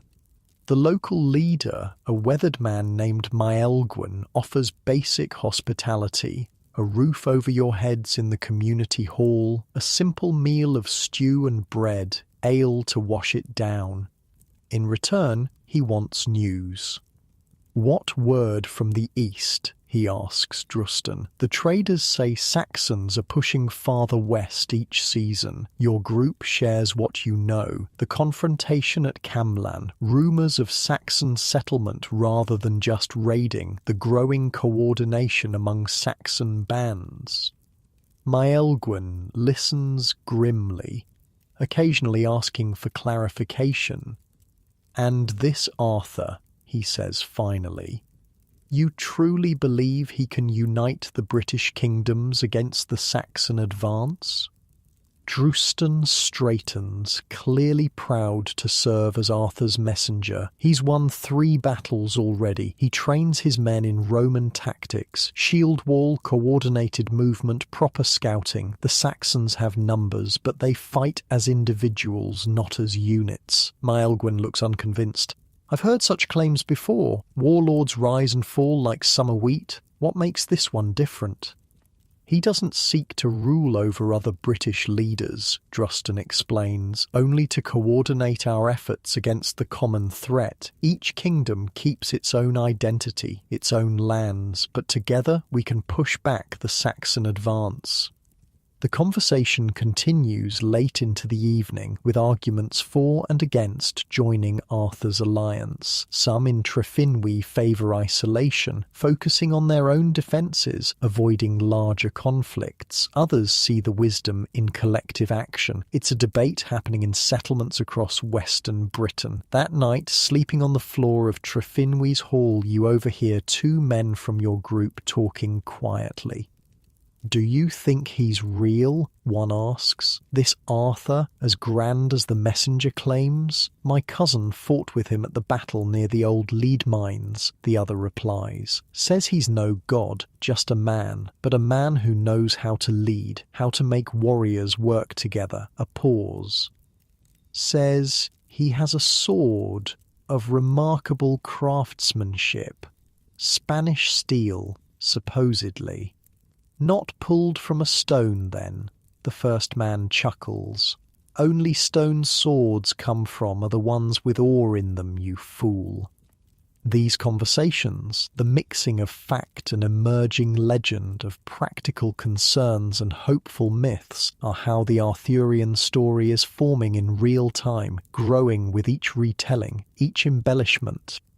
The fourth day of travel brings you into hillier country. The Roman roads are almost entirely gone here, replaced by winding tracks that follow the natural contours of the land. You pass ancient standing stones, hill forts built long before Rome came to Britain, sacred springs now adorned with Christian crosses alongside older symbols.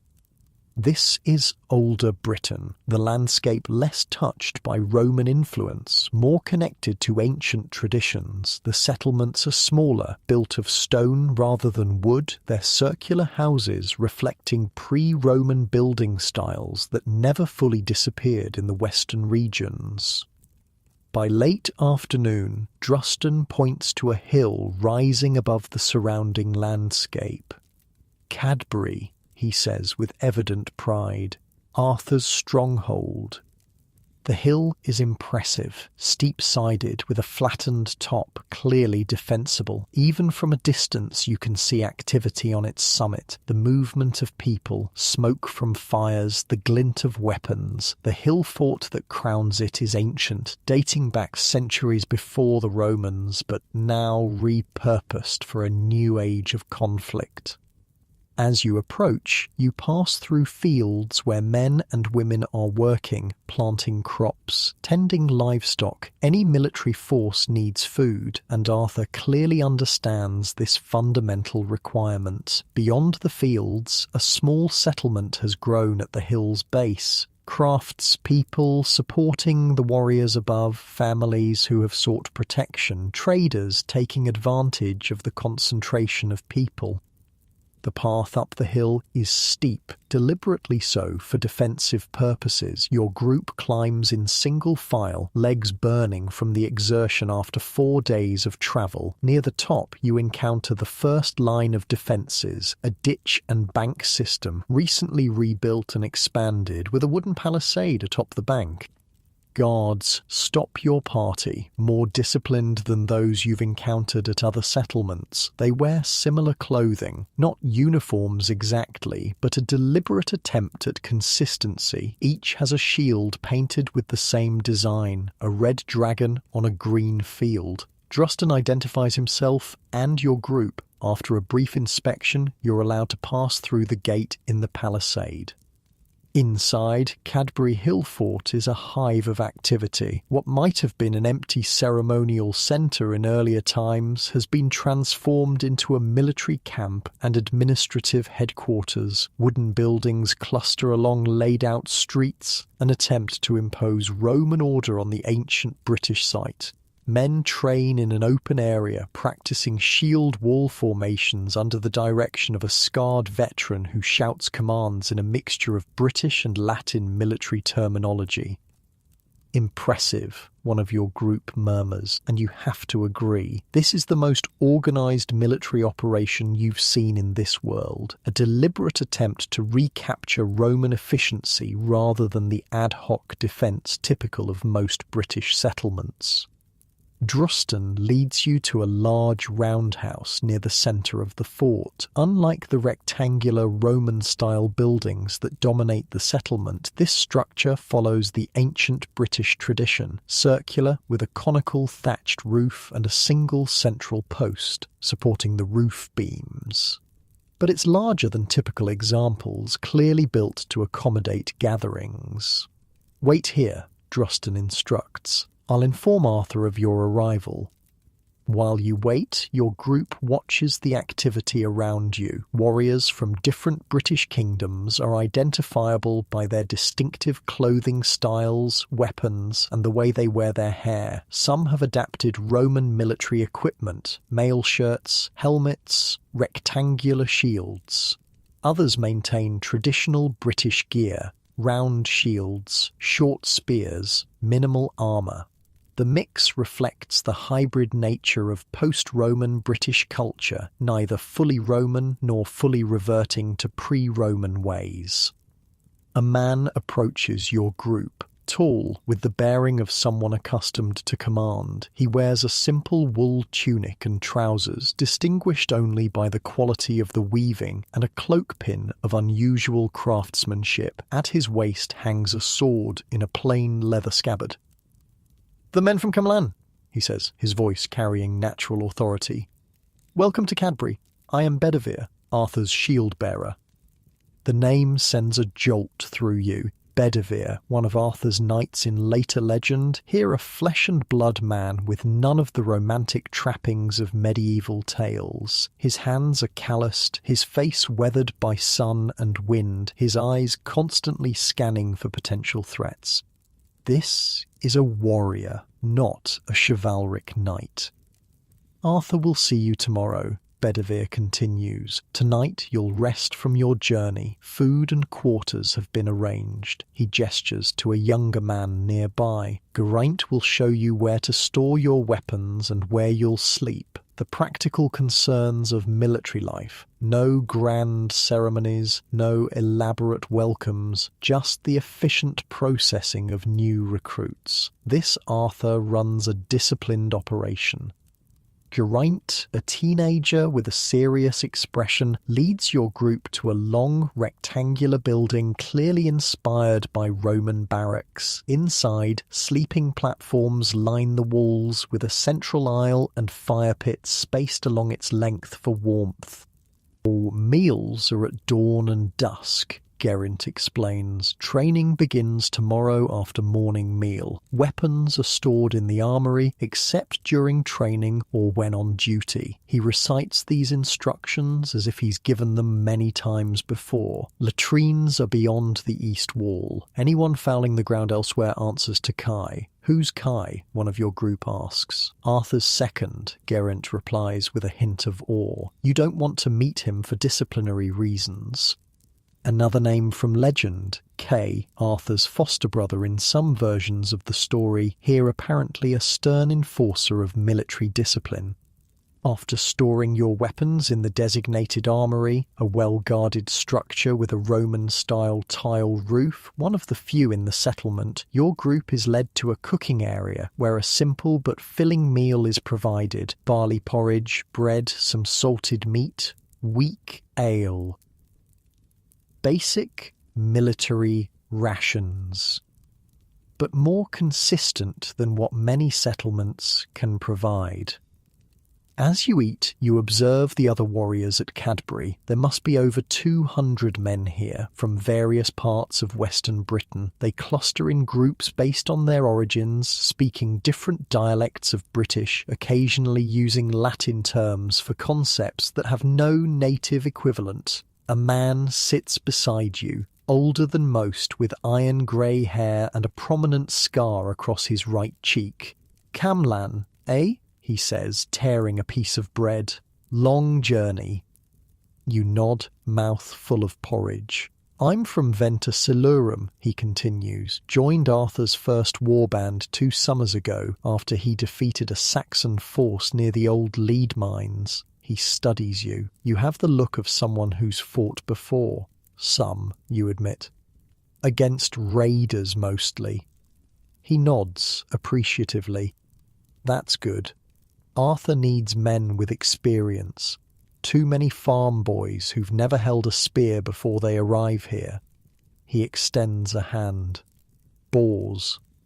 Another legendary name, another real man, nothing like his romanticised counterpart. This Bors has none of the courtly manners later tales would attribute to him, just a veteran warrior who's seen enough combat to recognise others of his kind. "Bedwyr," you reply, clasping his forearm in greeting.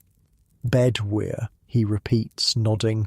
"Good strong name, British, not Roman. Arthur likes that. Says we're fighting for Britain, not the ghost of Rome." He leans closer, though between us he uses more Roman tactics than he admits. This casual conversation reveals something important about Arthur's approach, balancing British identity with Roman military methods, drawing on the strengths of both traditions. Is he what they say? You ask carefully. A leader who can unite the kingdoms? Bors considers this, chewing thoughtfully. He's a man, not a god. He bleeds when cut, gets angry, makes mistakes. He pauses. But men follow him, not just for pay or protection, but because he makes them believe Britain can stand against the Saxon tide. Another pause. That's rare these days. After the meal, with daylight fading, you have time to explore Cadbury Hill Fort before sleep. The summit offers a commanding view of the surrounding countryside, miles of visibility in all directions, perfect for spotting approaching forces. No wonder Arthur chose this location for his headquarters. The defences are impressive. Multiple lines of ditches and banks reinforced with wooden palisades. In places you can see where ancient defensive works have been cleared and rebuilt, connecting the distant past with present necessity. At the highest point of the hill stands a structure different from the others, rectangular, built of salvaged Roman stone with a tiled roof. Guards stand at its entrance, more formally equipped than those at the outer defences. This must be Arthur's headquarters. As you watch, a man emerges from the building, accompanied by two others. Even at a distance, something about his bearing identifies him as the leader. He gestures toward the western defences, clearly discussing improvements or strategies. The others listen attentively, occasionally offering comments that he appears to consider seriously. Is this Arthur, the historical figure behind the legendary king? From this distance, he seems ordinary enough, a man in the prime of life, dressed like his warriors, but with slightly better quality clothing, armed but not ostentatiously so. Nothing to suggest the magical king of later romantic tales. A bell sounds, a signal for the changing of guards and the end of day's activities. Men begin moving toward their assigned quarters. Fires are banked, voices lower. The military discipline is evident in how smoothly this transition occurs. You return to the barracks building assigned to your group, finding a place on one of the sleeping platforms. The straw mattress is thin, the woolen blanket rough, but after 4 days of travel, any horizontal surface seems luxurious. Around you, men from Camlin discuss in low voices what they've observed, what tomorrow might bring. Some are impressed by the organisation at Cadbury, others sceptical about whether it can truly make a difference against the Saxon advance. "Did you see the armoury?" one whispers excitedly. Roman spears, mail shirts, even some helmets, better equipment than anything at Camlan. "Equipment doesn't win battles," another counters. "Men do, and I haven't seen these warriors tested yet." Bors says they've won 3 battles already. Bors could be lying, or mistaken, or exaggerating. The skepticism is natural in a world where grand claims often prove hollow, where leaders rise and fall rapidly, where hope frequently leads to disappointment. As conversation dies down and men settle into sleep, you find yourself thinking about what tomorrow will bring. Will you meet Arthur face to face? Will he live up to Drustan's descriptions? And what role will you play in this attempt to preserve British culture against Saxon expansion? These questions follow you into dreams, strange, fragmented visions mixing your modern knowledge with your current reality. You see Saxon warriors with modern weapons, Roman soldiers with cell phones, Arthur seated at a round conference table with maps and strategy documents. You wake before dawn to the sound of a horn, the signal for the day to begin at Cadbury. Around you, men grumble and rise, shaking off sleep, preparing for whatever this day will bring. Outside, the first hint of light shows in the eastern sky. Fires are being lit, the smell of cooking porridge fills the air. Men move with purpose toward their morning duties. This is Arthur's Britain, organised, disciplined, purposeful, a deliberate attempt to recapture something of Rome's efficiency while defending what remains of British identity. And somewhere in the large stone building at the hill's summit, Arthur himself is likely already awake, planning the defence of Western Britain against the inexorable Saxon advance, the man behind the legend, stripped of later romantic embellishments, facing the harsh realities of a world in transition. After a breakfast identical to last night's dinner, porridge, bread, weak ale, Bedivere appears at your barracks. Arthur will see the men from Camlan now, he announces. This is it, the moment you'll meet the historical Arthur, the war leader who would later be transformed into the legendary king. What will he be like? How will he compare to the mythical figure of later tales? As your group follows Bedivere toward the stone building at the hill's centre, you notice the camp is fully active now. Men train in formation on the open ground, craftsmen repair weapons and armour, messengers come and go on horseback. This is not just a military camp, but the administrative centre of Arthur's alliance, the closest thing post-Roman Britain has to a functioning government. The stone building, Arthur's headquarters, proves to be built on the foundation of a Roman structure, perhaps a temple or administrative building that once stood on this hilltop. The walls incorporate salvaged Roman stonework alongside rougher local stone, another example of how this world bridges the Roman past and the emerging medieval future. Inside, the space is divided into several rooms. Bedivere leads you to the largest, a hall with a table dominated by maps weighted down with stones. Light enters through windows covered with oiled parchment rather than glass, a luxury unavailable in post-Roman Britain except as salvaged items from abandoned villas. At the centre of the room stands a man studying the maps intently, occasionally moving stone markers representing troop positions. He looks up as your group enters. The men from Camlan, Bedivere announces. The man straightens and turns to face you. This, then, is Arthur, the historical figure behind the legendary king. Ordinariness. He's of medium height and solid build, perhaps in his late 30s, with dark hair cut short in the Roman military style and a closely trimmed beard. He wears a simple woolen tunic and trousers, with a cloak of slightly better quality fastened at the shoulder with a bronze pin. The only obvious sign of status is the sword at his waist, not a jewelled fantasy weapon, but a practical blade of excellent craftsmanship, its pommel worn smooth from years of use. His eyes are his most striking feature, dark, intelligent, and constantly assessing, missing nothing as they scan your group. "Welcome to Cadbury," he says, his voice steady and clear. Druston speaks highly of Geraint and the men of Camlan. His accent is interesting. Primarily British, but with traces of Latin pronunciation, suggesting an education more formal than most receive in these times. Geraint sends his regards. Your group's unofficial leader, a farmer named Maddock, responds, and 20 spears to support your alliance. Arthur nods appreciatively. 20 good men matter more than 100 untrained boys. He moves around the table toward your group. You've travelled far. Druston says you encountered Saxon scouts near your settlement.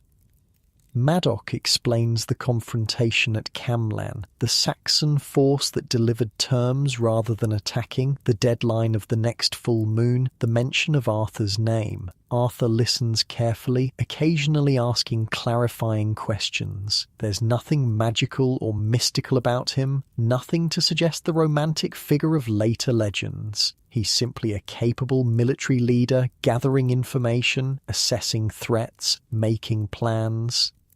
"They know we're uniting," he says when Maddock finishes. "That's why they're becoming more organised themselves. For generations they've raided and retreated. Now they want permanent settlements, kingdoms of their own." He returns to the map table. "Show me exactly where this happened."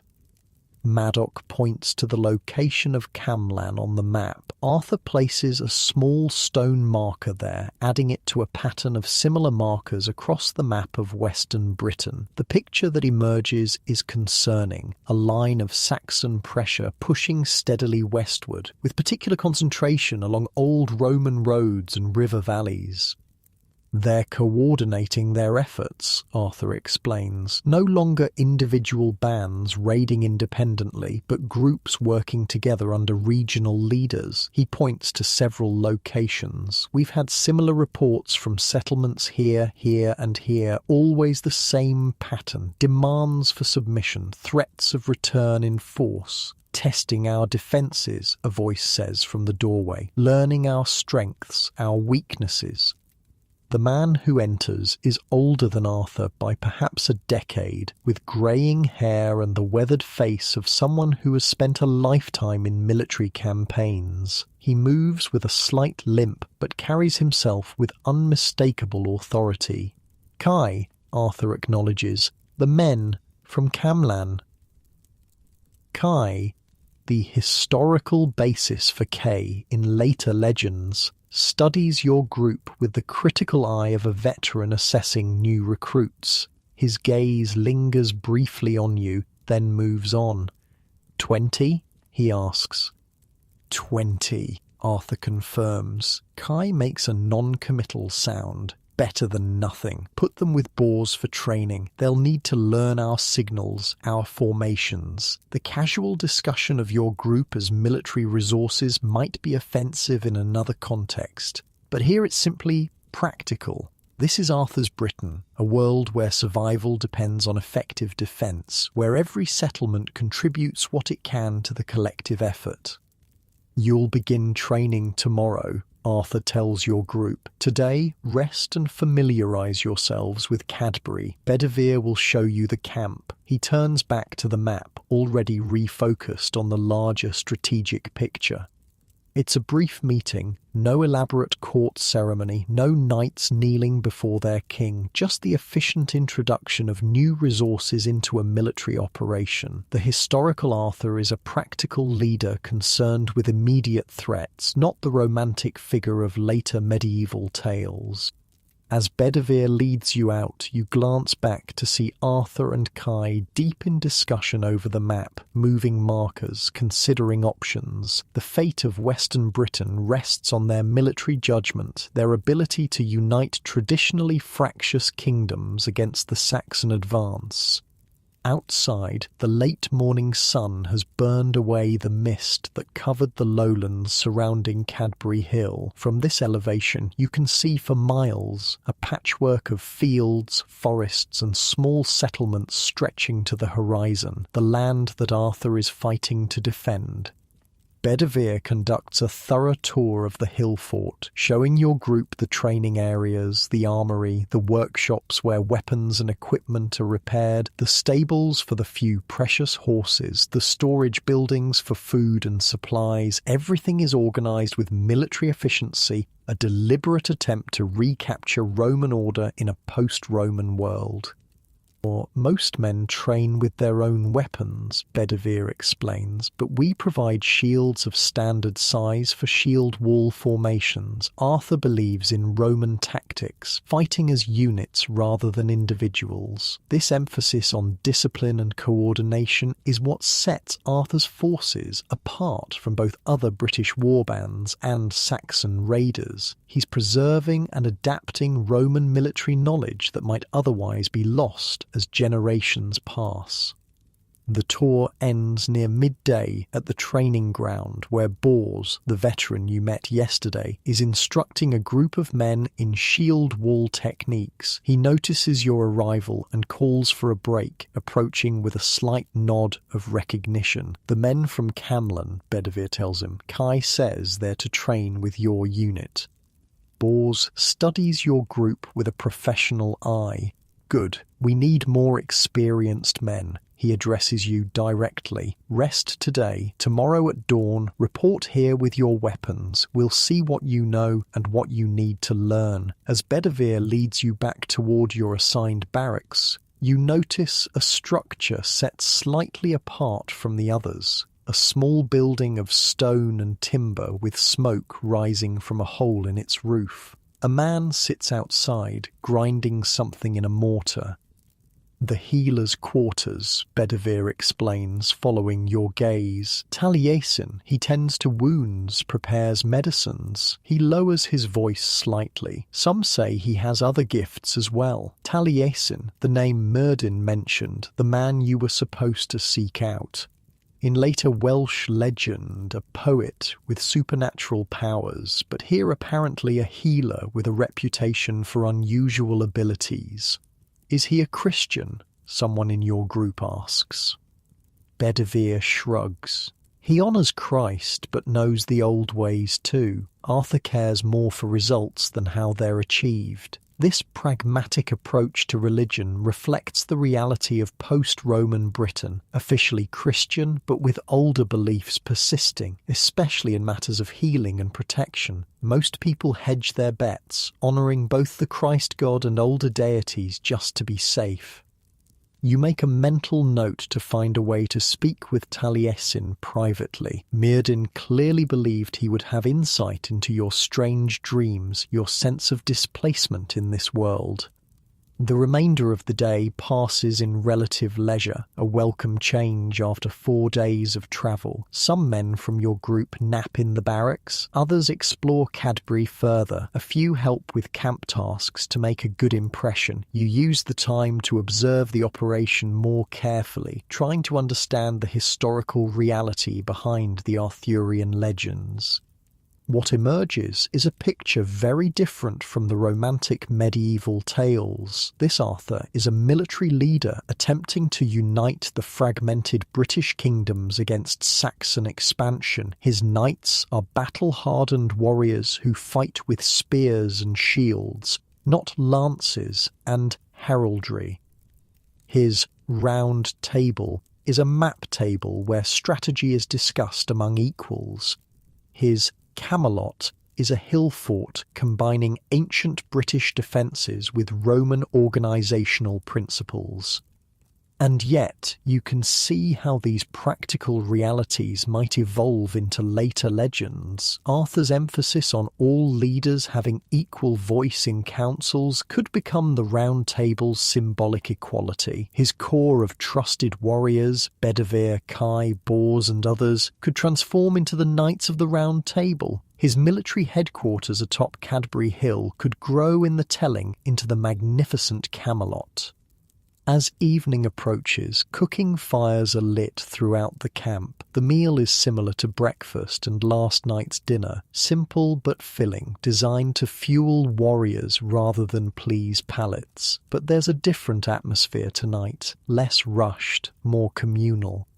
After eating, men gather in groups, sharing stories, playing simple games with dice and stones, maintaining weapons and equipment. You find yourself seated near a fire with several others from Camlan and a few of Bor's unit who have made an effort to welcome the newcomers. First time away from home. A warrior named Gareth asks one of the younger men from Camlan. The young man, barely more than a boy, nods nervously. "Never been more than half a day's walk from our settlement." Gareth smiles sympathetically. "Same for me when I joined. From a small place near what used to be Corinium. Couldn't sleep for days. Everything's so strange." He gestures around the camp. "Now this feels more like home than my village did." This is another reality of Arthur's Britain. Communities forming around military necessity rather than traditional family or tribal bonds. Men from different settlements, different backgrounds, united by common purpose and shared experience. Is it true Arthur was trained by Ambrosius Aurelianus himself? Someone asks. An older warrior nods. Served under him as a young man. Learned Roman tactics, leadership, strategy. Ambrosius was the last of the true Romano-British commanders, born to a family that remembered what it meant to be both Roman and British. They say Arthur's sword was forged from a meteorite, another adds. Metal from the heavens, harder than any earthly steel. Nonsense, Bors cuts in, joining your circle. It's Spanish steel from the old imperial forges. His father acquired it during service to Ambrosius. He sits heavily, stretching his bad leg toward the fire. No need for fairy stories, the truth is impressive enough. But you can see how such fairy stories begin. An exceptional sword becomes magical. A military education under a famous commander becomes tutelage by a wizard. A hill-fort headquarters becomes a magnificent castle. The reality transforms through repeated tellings, each narrator adding embellishments to impress listeners.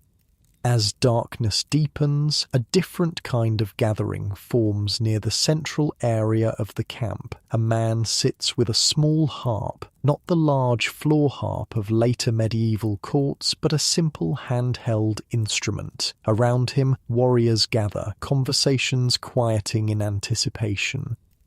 Taliesin, Gareth whispers to you. When he plays, even Arthur comes to listen. So, this is Taliesin, not just a healer, but a bard as well, the historical basis for the legendary poet of Welsh tradition. He appears older than most men in the camp, with white hair and beard, but his fingers move nimbly across the harp strings as he begins to play. The music is haunting, simple by later standards but powerful in its raw emotion. When Taliesin begins to sing, his voice carries clearly through the evening air. The language is British, with occasional Latin phrases, the melody ancient. Even without understanding all the words, you feel their impact, a lament for what has been lost, a hope for what might yet be preserved. Warriors listen in respectful silence, many with closed eyes, transported by the music to other times, other places. You notice Arthur himself standing at the edge of the gathering, his face thoughtful in the firelight. This is another aspect of life in Arthur's Britain, the importance of oral tradition, of music and poetry in maintaining cultural identity when written records are increasingly rare. Taliesin isn't just entertaining, he's preserving stories, history, cultural memory that might otherwise be lost. When the song ends, there's a moment of complete silence before conversations resume, more subdued than before. Taliesin plays a few more pieces, some sad, some rousing, one that brings laughter with what must be humorous lyrics judging by the reactions. As the gathering begins to disperse, men returning to their quarters for the night, you see your opportunity. Following Myrddin's instructions, you approach Taliesin as he carefully wraps his harp in a protective cloth. "That was beautiful," you say simply. He looks up, studying you with keen eyes. "You're new, from Camlan, yes?" You nod, surprised he's already aware of your origin. "Myrddin's settlement," he says with a slight smile. "How is the old fox?" "He sends greetings," you reply, "and asks me to speak with you." Taliesin's expression shifts subtly, becoming more focused. Did he now? About what matter? You glance around, aware that this isn't a conversation for public hearing. "Dreams," you say quietly. Visions of another world. Understanding dawns in his eyes. He nods slightly. "Come to my quarters tomorrow after evening meal. We'll speak then." He rises, harp cradled carefully in his arms. "Rest well, bedwear of Camlan. Tomorrow brings new challenges." He knows your name, though you didn't give it. Perhaps Myrddin sent messages ahead, or perhaps Taliesin has other ways of knowing things, ways that might later be described as magical in the evolving Arthurian legends. As you return to your assigned barracks, the camp settles for the night. Guards take their positions on the walls, fires are banked to coals, voices lower and eventually fall silent. Military discipline maintains order even in these quiet hours. Lying on your sleeping platform, you reflect on what you've seen today. The historical Arthur bears little resemblance to the legendary king of medieval romances. There's no Guinevere mentioned, no Lancelot, no magical sword pulled from a stone, just a capable war leader trying to preserve something of Romano-British civilization against Saxon expansion. And yet, the seeds of the later legends are visible everywhere, in Arthur's exceptional leadership, in his corps of trusted warriors, in his attempts to unite traditionally fractious kingdoms against a common threat. You're witnessing the raw material of myth before generations of storytellers transform it into the familiar Arthurian cycle. Sleep comes easily after the day's mental and physical exertions, but your dreams are troubled, shifting between your modern knowledge and your current reality, between memories of comfort and awareness of danger. You see Saxon warriors advancing toward Camlan's walls, Arthur's forces marching to intercept them, battles where the future of Britain hangs in the balance. You wake suddenly in the darkness, unsure what disturbed your sleep. Around you, the other men from Camlan sleep deeply, exhausted from travel and new experiences. Outside, you can hear the quiet movement of the night watch, the occasional soft challenge as guards identify each other. Unable to return to sleep immediately, you rise quietly and move to the barracks entrance. The night air is cool but not uncomfortable. Above, stars blanket the sky in numbers unimaginable in your dream world of light pollution. The Milky Way stretches across the heavens like a road of light. From this vantage point, you can see most of Cadbury Hill Fort, darkened buildings, the glow of watchfires along the walls, the larger structure of Arthur's headquarters where a single light still burns. Is he still awake, studying maps, planning strategies? The weight of responsibility he carries must make rest difficult. Movement catches your eye, a figure walking alone along the western wall, pausing occasionally to speak with guards. Even at a distance, something about his bearing identifies him as Arthur, checking defences personally rather than delegating, ensuring his men remain vigilant even in the quiet hours. This is leadership in Arthur's Britain. Practical, hands-on, concerned with details. Not the remote, regal figure of later legends, but a commander who shares the hardships of his men, who understands that survival depends on constant vigilance. As you watch, Arthur completes his circuit of the defences and returns toward his quarters. The light there extinguishes shortly after. Even legendary leaders need sleep.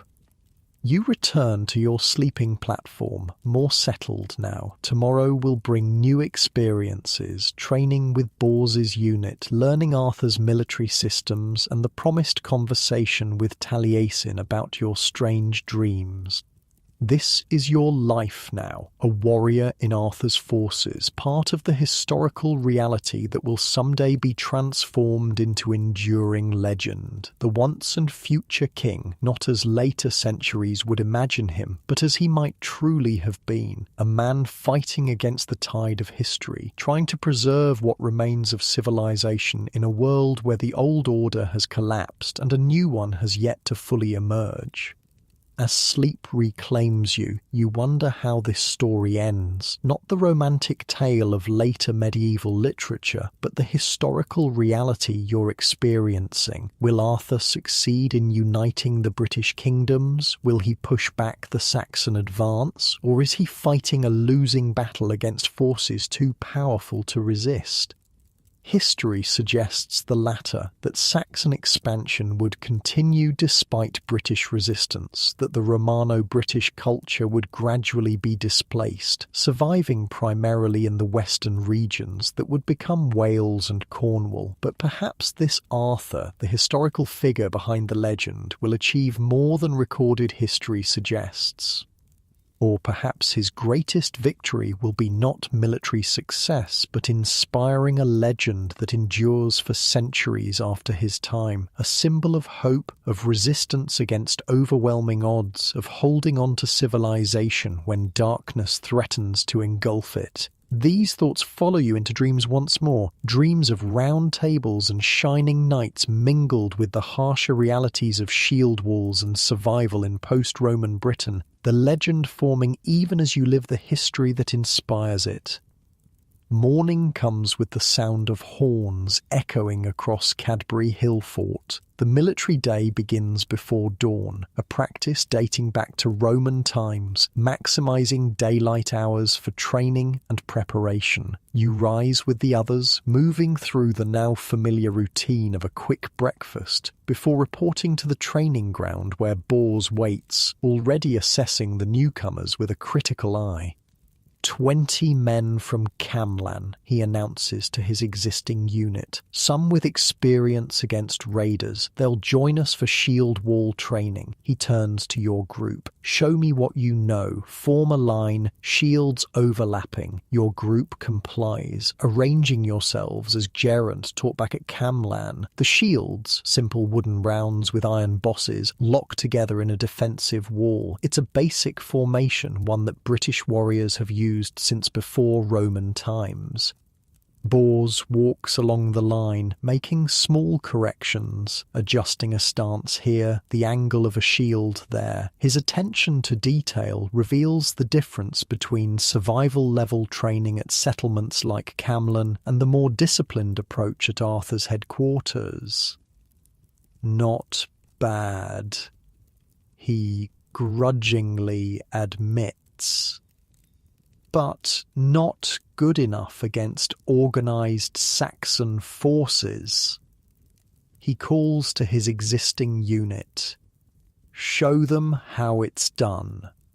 His men form a perfect shield wall, not just a line, but a coordinated unit where each warrior knows exactly how his position relates to others, where shields overlap precisely, where every spear is positioned for maximum effectiveness. That's the difference between warriors and soldiers, Bors explains. Warriors fight as individuals, soldiers fight as parts of a whole. Arthur builds soldiers. The morning passes in exhausting drills, forming the wall, advancing in formation, responding to commands, maintaining discipline, even when simulated attacks test your resolve. By midday, your arms ache from holding shields, your legs burn from maintaining proper stance, and sweat soaks your woolen tunic despite the cool spring air. Better, Bors acknowledges as he finally calls for a break. Not good, but better. This grudging praise means more coming from him than flowery compliments would from others. You've learned more about effective combat in one morning than in months of occasional training at Camlan. During the midday meal, more porridge, more bread, more ale. You notice increased activity around Arthur's headquarters. Messengers arrive on horseback, are admitted to the stone building, and leave again in haste. Something is happening. Saxon movement near the old lead mines, Gareth explains, noticing your interest. Scouts reported it yesterday. Arthur's been expecting this. They're testing our response time, our ability to coordinate between settlements. Will we march? Someone from your group asks, excitement and anxiety mixing in his voice. Gareth shrugs. Arthur decides, but we train for a reason. The afternoon brings more drills, but different now. Breaking camp efficiently, marching in formation, setting up defensive positions in various terrains, practical skills for a mobile force rather than settlement defence. As the training concludes, Bors addresses the combined unit. Be ready, he says simply. Tonight, check your weapons, your equipment. We may move at dawn. The possibility of imminent action sends ripples of tension through the camp. Men examine spear points for rust, check shield bindings for weakness, count their meagre personal possessions to ensure nothing essential will be left behind. You remember your promised meeting with Taliesin after the evening meal. As others prepare for potential departure, you make your way to the healer's quarters at the edge of the camp. The small stone building is warm inside, herbs hanging from rafters filling the air with a complex mixture of scents, some pleasant, others medicinal and sharp. Taliesin sits by a small fire, grinding leaves in a mortar. He looks up as you enter, unsurprised by your arrival. "Bedwire of Camlan," he says, setting aside his work. "Sit. We have much to discuss, and perhaps little time." He gestures to a wooden stool near the fire. You sit, uncertain how to begin. Taliesin solves this problem by speaking first. "Myrddin believes your dreams are messages," he says. "I'm not so certain. Tell me what you see when you sleep." You describe the fragments, metal carriages, towering buildings, devices that connect people across vast distances. You mention the sense of displacement, of belonging to another world while trapped in this one. Taliesin listens without interruption, his weathered face revealing nothing. When you finish, he's silent for a long moment, adding small sticks to the fire. "There are many possibilities," he finally says. "The simplest is that you've heard stories from travellers, tales of distant lands with strange customs, and your sleeping mind weaves them into vivid dreams." You shake your head. "These aren't places that exist in this world." "Oh, no? How can you be certain?" Taliesin's eyes fix on yours. "The world is vast, Bedwyr. Beyond the lands we know lie others with wonders we can scarcely imagine." But his tone suggests he doesn't entirely believe this explanation himself. "Another possibility," he continues, "is that the old gods speak to you, showing visions of what might be. The future unfolds in many directions, and sometimes sensitive minds glimpse what might come to pass." This explanation feels closer to the truth, though still not quite right. How can you explain that you're experiencing memories, not prophecies? Or perhaps, Taliesin says more quietly, you are not fully of this world at all. This strikes closer to your unspoken thoughts. You lean forward. "What do you mean?" "There are stories, very ancient, of people who exist in two places at once, their body in one world, their spirit partly in another. The Druids spoke of thin places where the boundaries between worlds grow permeable." He studies your reaction. "These are dangerous ideas in Christian times. To speak of other worlds risks accusations of heresy." "Do you believe such things are possible?" you ask.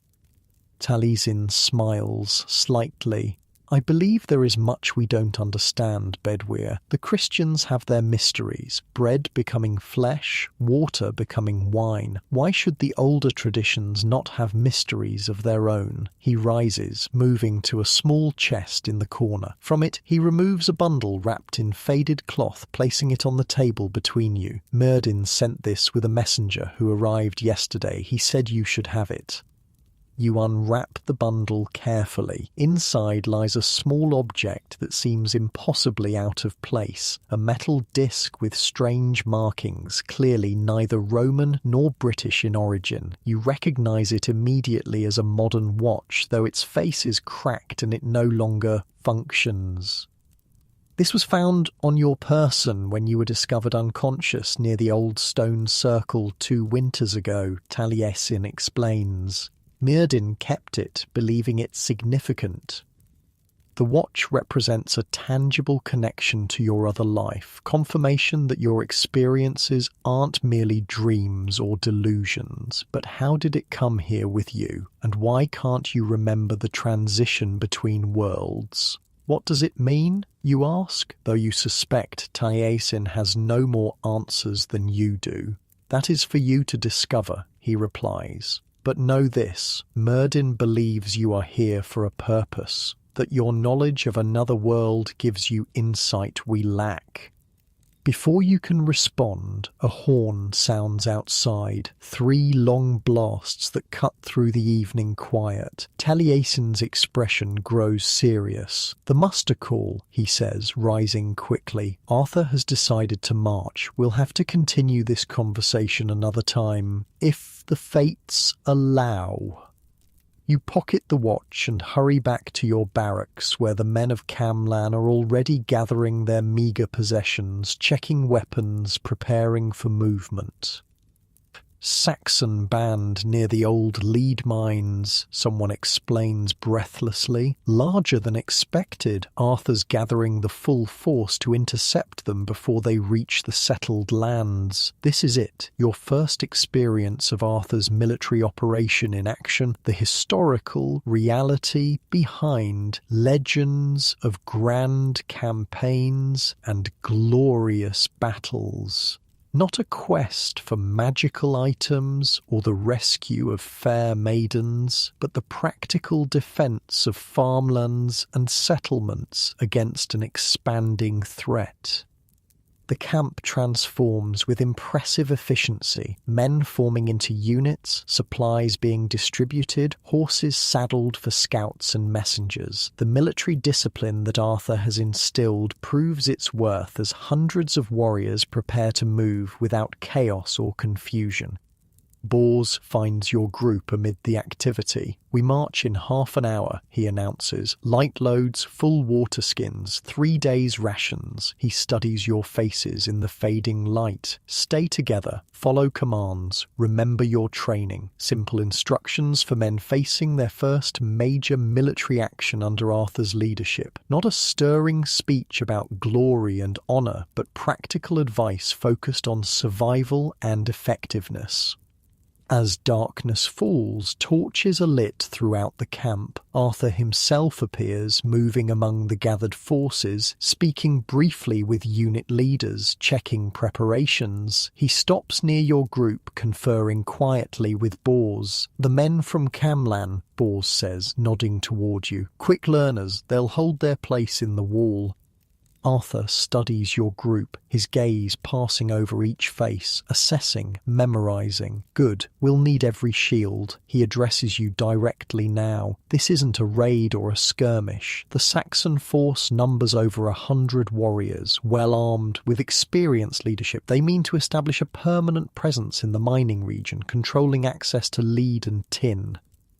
His direct manner eliminates any romantic notions about the coming conflict. This will be brutal, desperate fighting against an enemy with both numbers and determination on their side. "We march through the night," Arthur continues. "Strike at dawn when they're least prepared. Standard formations. Shield wall centre, mounted flanks, archers in support." He looks at Bors. "Your unit takes the right centre position, linking with Geraint's men." The battle plan is simple but effective, maximising the disciplined training of Arthur's forces against the more individualistic fighting style of Saxon warriors. Not the elaborate strategies of later medieval warfare, but practical tactics suited to the realities of 6th century combat. "Questions?" Arthur asks. There are none. His leadership inspires confidence, not through dramatic speeches or claims of divine right, but through competence, preparation, and clear communication. "We move in 20 minutes, he concludes, already turning toward the next unit. As he walks away, you notice something about his sword, the weapon at his side that some already claim has magical properties. In the torchlight, you can see it's exceptional but not supernatural. Fine steel, with a simple leather-wrapped hilt, well maintained but showing signs of use. A practical weapon for a practical leader. The force departs Cadbury as full darkness falls, several hundred men moving in orderly formation down the hill fort's main path. Torches light the way initially, but once on the lowland tracks, they're extinguished to avoid alerting Saxon scouts. The march continues under starlight alone. Walking through the night is grueling, the paths uneven, visibility poor, the weight of weapons and equipment increasingly burdensome with each mile. Men stumble occasionally but are steadied by comrades. No one complains. This is the reality of warfare in post-Roman Britain. Discomfort, exhaustion, and danger as constant companions. Occasional whispered commands pass down the line. The force moves in silence otherwise, each man focused on maintaining position and conserving energy for the coming conflict. This is not the boisterous army of later medieval depictions, but a disciplined force understanding the serious nature of their purpose. Near midnight, a brief rest allows for water and a few mouthfuls of hard bread. Arthur moves among the men during this pause, checking condition, offering quiet encouragement, not separate from his warriors, but one with them, sharing their hardships, earning their loyalty through example rather than demands. He could have stayed at Cadbury, Gareth whispers beside you, sent Kai or Bedivere to lead, but he's always at the front when there's fighting to be done. This aspect of Arthur's leadership, personal participation in danger rather than direction from safety, would become central to his legendary status. The king who fights alongside his knights, who risks himself for his people, who leads by example rather than command alone. The march resumes after the brief rest, continuing through the deepest part of night when exhaustion weighs heaviest and resolve is tested most severely. Some men doze while walking, a dangerous skill developed through necessity. Others chew mint leaves to stay alert, the sharp taste cutting through fatigue. Pre-dawn finds the force approaching their destination, the old lead mining region where Saxon warriors have been reported. Scouts return with confirmations. The enemy camp lies just beyond the next rise, their night watch minimal, their position vulnerable to the approach Arthur has chosen. Final preparations are made in whispered instructions. Units form into battle positions. Shields are checked one last time. Spears are gripped with hands slick from nervous sweat despite the cool air. Arthur moves to the front centre position, visible to all his forces in the growing light. He draws his sword, not with theatrical flourish, but with the efficient movement of a professional warrior. No pre-battle speech follows, just a simple hand signal indicating readiness. This is the historical Arthur, not performing for bards or chroniclers, but focused entirely on the practical necessities of battle. His leadership inspires not through words, but through confidence, competence, and shared purpose. As the first light of dawn breaks over the eastern horizon, horns sound, the signal to advance. The shield wall moves forward in perfect formation, each warrior's shield overlapping with those beside him, spears extended in bristling defence. On the flanks, the few mounted warriors prepare to circle and strike from behind once the main force engages. From your position in the right centre of the formation, you can see confusion in the Saxon camp as they realise they're under attack. Warriors scramble for weapons, attempting to form their own defensive positions, but caught unprepared by the disciplined advance of Arthur's forces. The distance closes, 50 paces, 30, 20. You can see individual faces now, Saxon warriors with braided hair and beards, some barely awake, others shouting commands and organising resistance. Real men, not faceless enemies from legend, men fighting for their own survival, their own vision of the future, just as you are.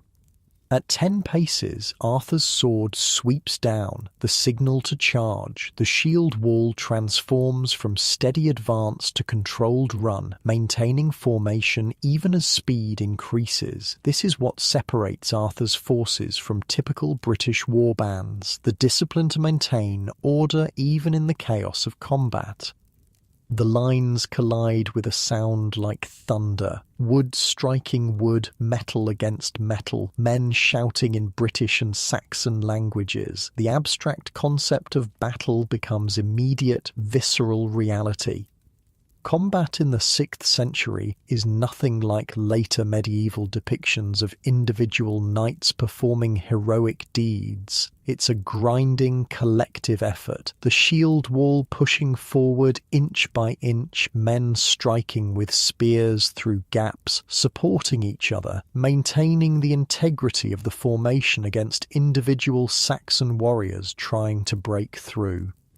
You find yourself acting on instinct and training, shield braced against your neighbours, spear thrusting at exposed enemies, feet planted firmly to resist the pressure of bodies pushing from both sides. There's no time for fear, no opportunity for hesitation, only the immediate demands of survival and contribution to the collective effort. Arthur is visible at the centre of the line, fighting not as a king above his men, but as a warrior among equals. His sword, the weapon later legends would transform into magical Excalibur, rises and falls with efficient deadliness. No wasted movement, no theatrical displays, just the practiced skill of a veteran combatant.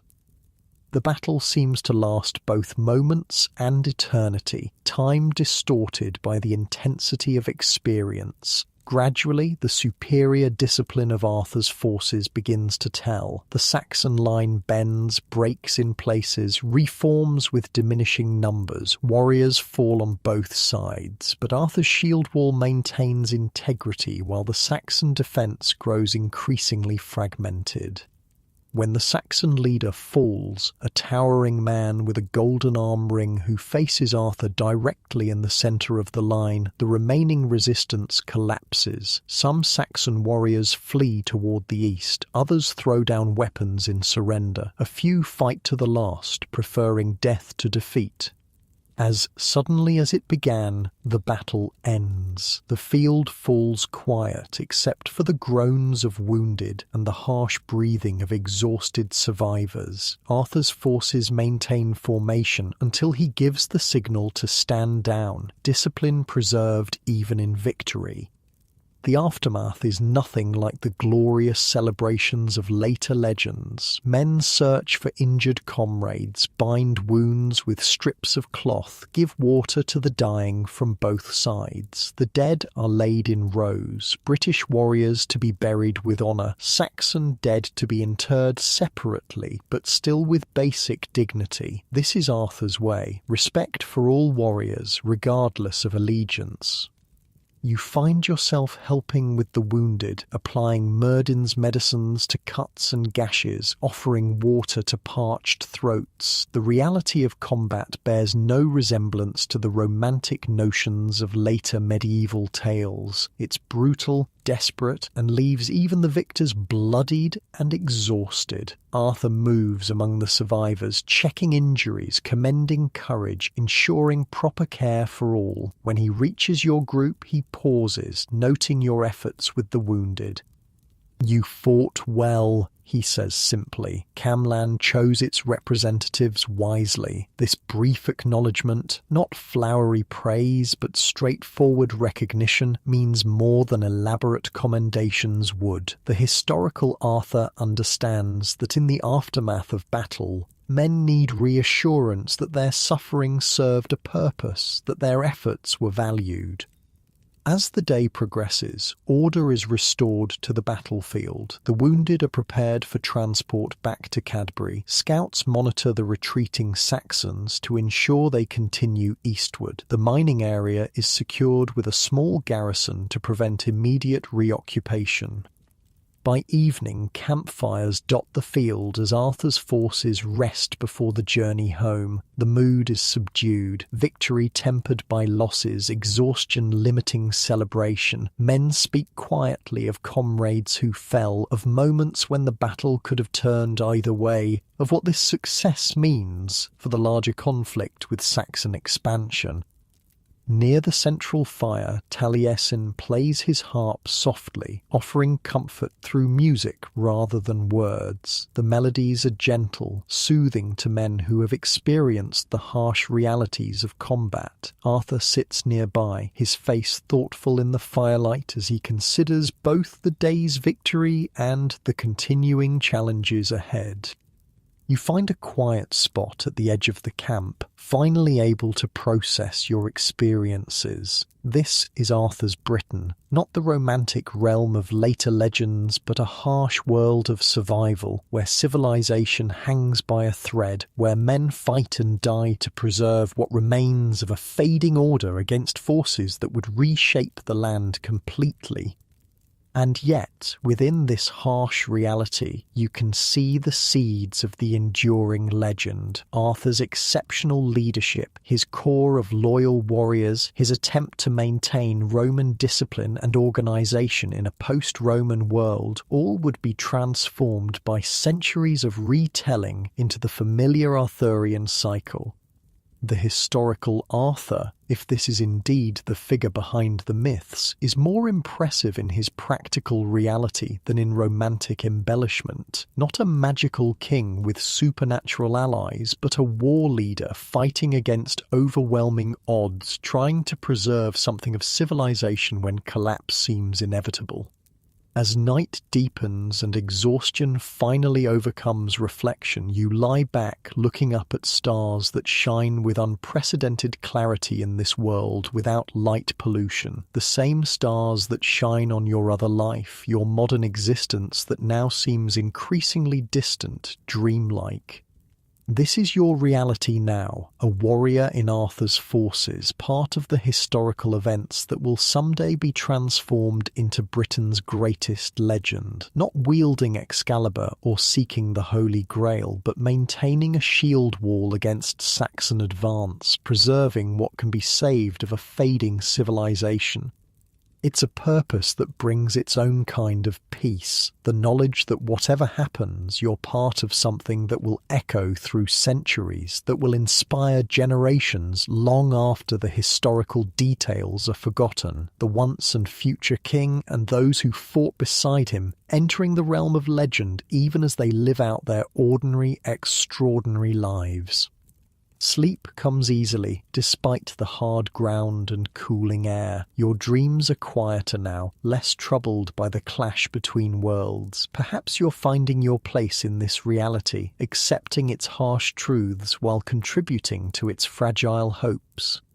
And perhaps, somewhere in the distant future, someone will tell the story of Arthur and his warriors, transformed by time and retelling, embellished with magic and romance, but still preserving something of the essential truth that in Britain's darkest hour, when civilization seemed on the verge of collapse, men and women stood together against the tide of history, fighting not just for survival, but for the preservation of knowledge, culture, and identity that might otherwise be lost forever. Their names would change in the telling, Bedwyr becoming Bedivere, Kai becoming Kay, Taliesin merging with Myrddin to become Merlin. Their deeds would be magnified, their ordinary courage transformed into superhuman feats, but something of their essential spirit would remain, inspiring each new generation that encountered the legends of Arthur and his knights. As consciousness fades into the peaceful realm of sleep, you understand that you're part of that legacy, not just witnessing history, but helping to create the foundation of stories that will endure for centuries, a purpose worthy of the struggles and dangers of this harsh but vital world. And with that thought, you drift into the deepest, most restful sleep you've experienced since arriving in Arthur's Britain, your modern bed a distant memory compared to the simple peace of having found your place in the flow of history and legend.